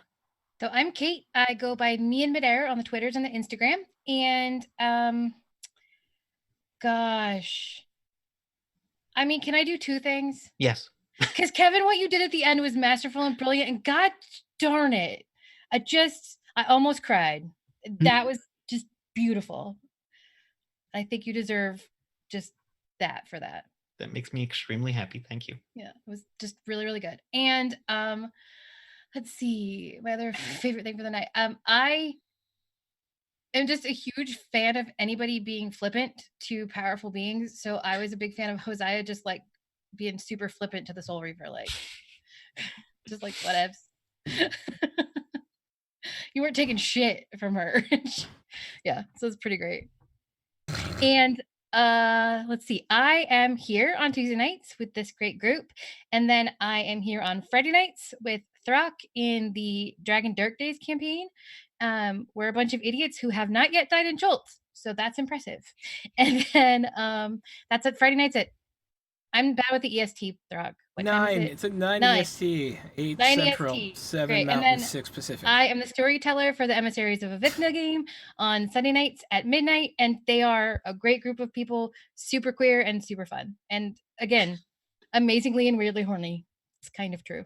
She's the best GM. She lets us get away with nonsense. Come watch Emissaries of Avithna. It's so good. She's amazing. Oh, thanks. It's true. All right. And Hosea, or should I say Harkins? Hey, I'm Sean. I'm sick and tired at the same time. I am surprised I made it through, and thank you all for putting up with my tired eyes all day. I don't know what happened. I got hit by a truck. My favorite thing today was getting the rod stolen off of me, of course. That was hilarious. That was great. It really was great. Where else can you find me? You can find me, of course, here Wednesday nights. Apparently we play Mage, although it's been a little while. We're doing a lot of one-shots on Wednesday nights right now, and that's fine too. It's a lot of fun. And then Friday nights, Dragon Dark Days with D&D, where I run our Friday night D&D campaign, which we've decided where we're going next, and I'm very excited about it. I think it's going to be great. Oh my god, me too. Yeah, it's going to be so good. And then last but not least, you can find me on Sundays running our new Legend of the Five Rings campaign, which is called Steel Blossom Moon, about a bunch of young vampires, a bunch of young samurai dealing with being samurai in a world where their brains are essentially kept in cages. Yeah, it's great. I love it. And that's it for me. I'm very tired. I just want to say thank you for being foolish enough to give me your backstory. You're welcome. I've always wanted to just be like, I don't know, I wrote you a backstory, but it doesn't actually have to be that. Yeah. Yeah. Yeah. It'll be fun. Yeah. I'm very excited. That's what I think I know. That is not what I know. Half of it is what you know. All right. Now, I'm Bisonic Kevin on the Twitters. I'm Kevin. I'm your GM, and I'm super excited to be able to run this game every week. My favorite thing is just the interactions where all of you work just talking to each other. And I love the look that Harkins, or Hosea, gave to Iola when she produced the wand, which I am thrilled that she did. It was completely up to you whether you held on to it or gave it up. And that was such a great game. All right. I love you all so much. Love you. Love you. Normally you'll find me Wednesdays on the Mage game, but tomorrow I won't be there because we're doing a special what was it? Death by Mage is our own special. Jackie is going to be running Broomsticks and Wands, a RPG that he created and is a blast and is just crazy magic schoolhouse fun. Similar to, but legally distinct. Legally distinct from any other IPs. Yes. Where they play Flittich at Flog Snort's Magical School of Wizards and Witches. So, Witches and Wizards instead of Wizards and Oh Witches. yeah, it would have to be Witches and Wizards. Indeed, you're right. Sorcerers and spellcasters. So that's at 8 or 8:30 tomorrow. I think it's 8:30. But yeah, just thank you all so much. I think I'm on the Thread Raiders podcast coming out next week or the week after, talking about riffs and how much I love it and how crazy it is. And so that'll be fun. Look for that on the Thread Raiders podcast. And I think that's all I've got for you tonight. Thank you all so much for tuning in. This has been a hell of a ride for me. I love it. I love doing this so much every single week. All right. Same. We are not going to raid. I'm tired and it's late and we're just going to hop out. Is that cool? Yep. Okay. All right. So have a wonderful night, everybody, and we'll see you next time. Love you. Bye. Bye.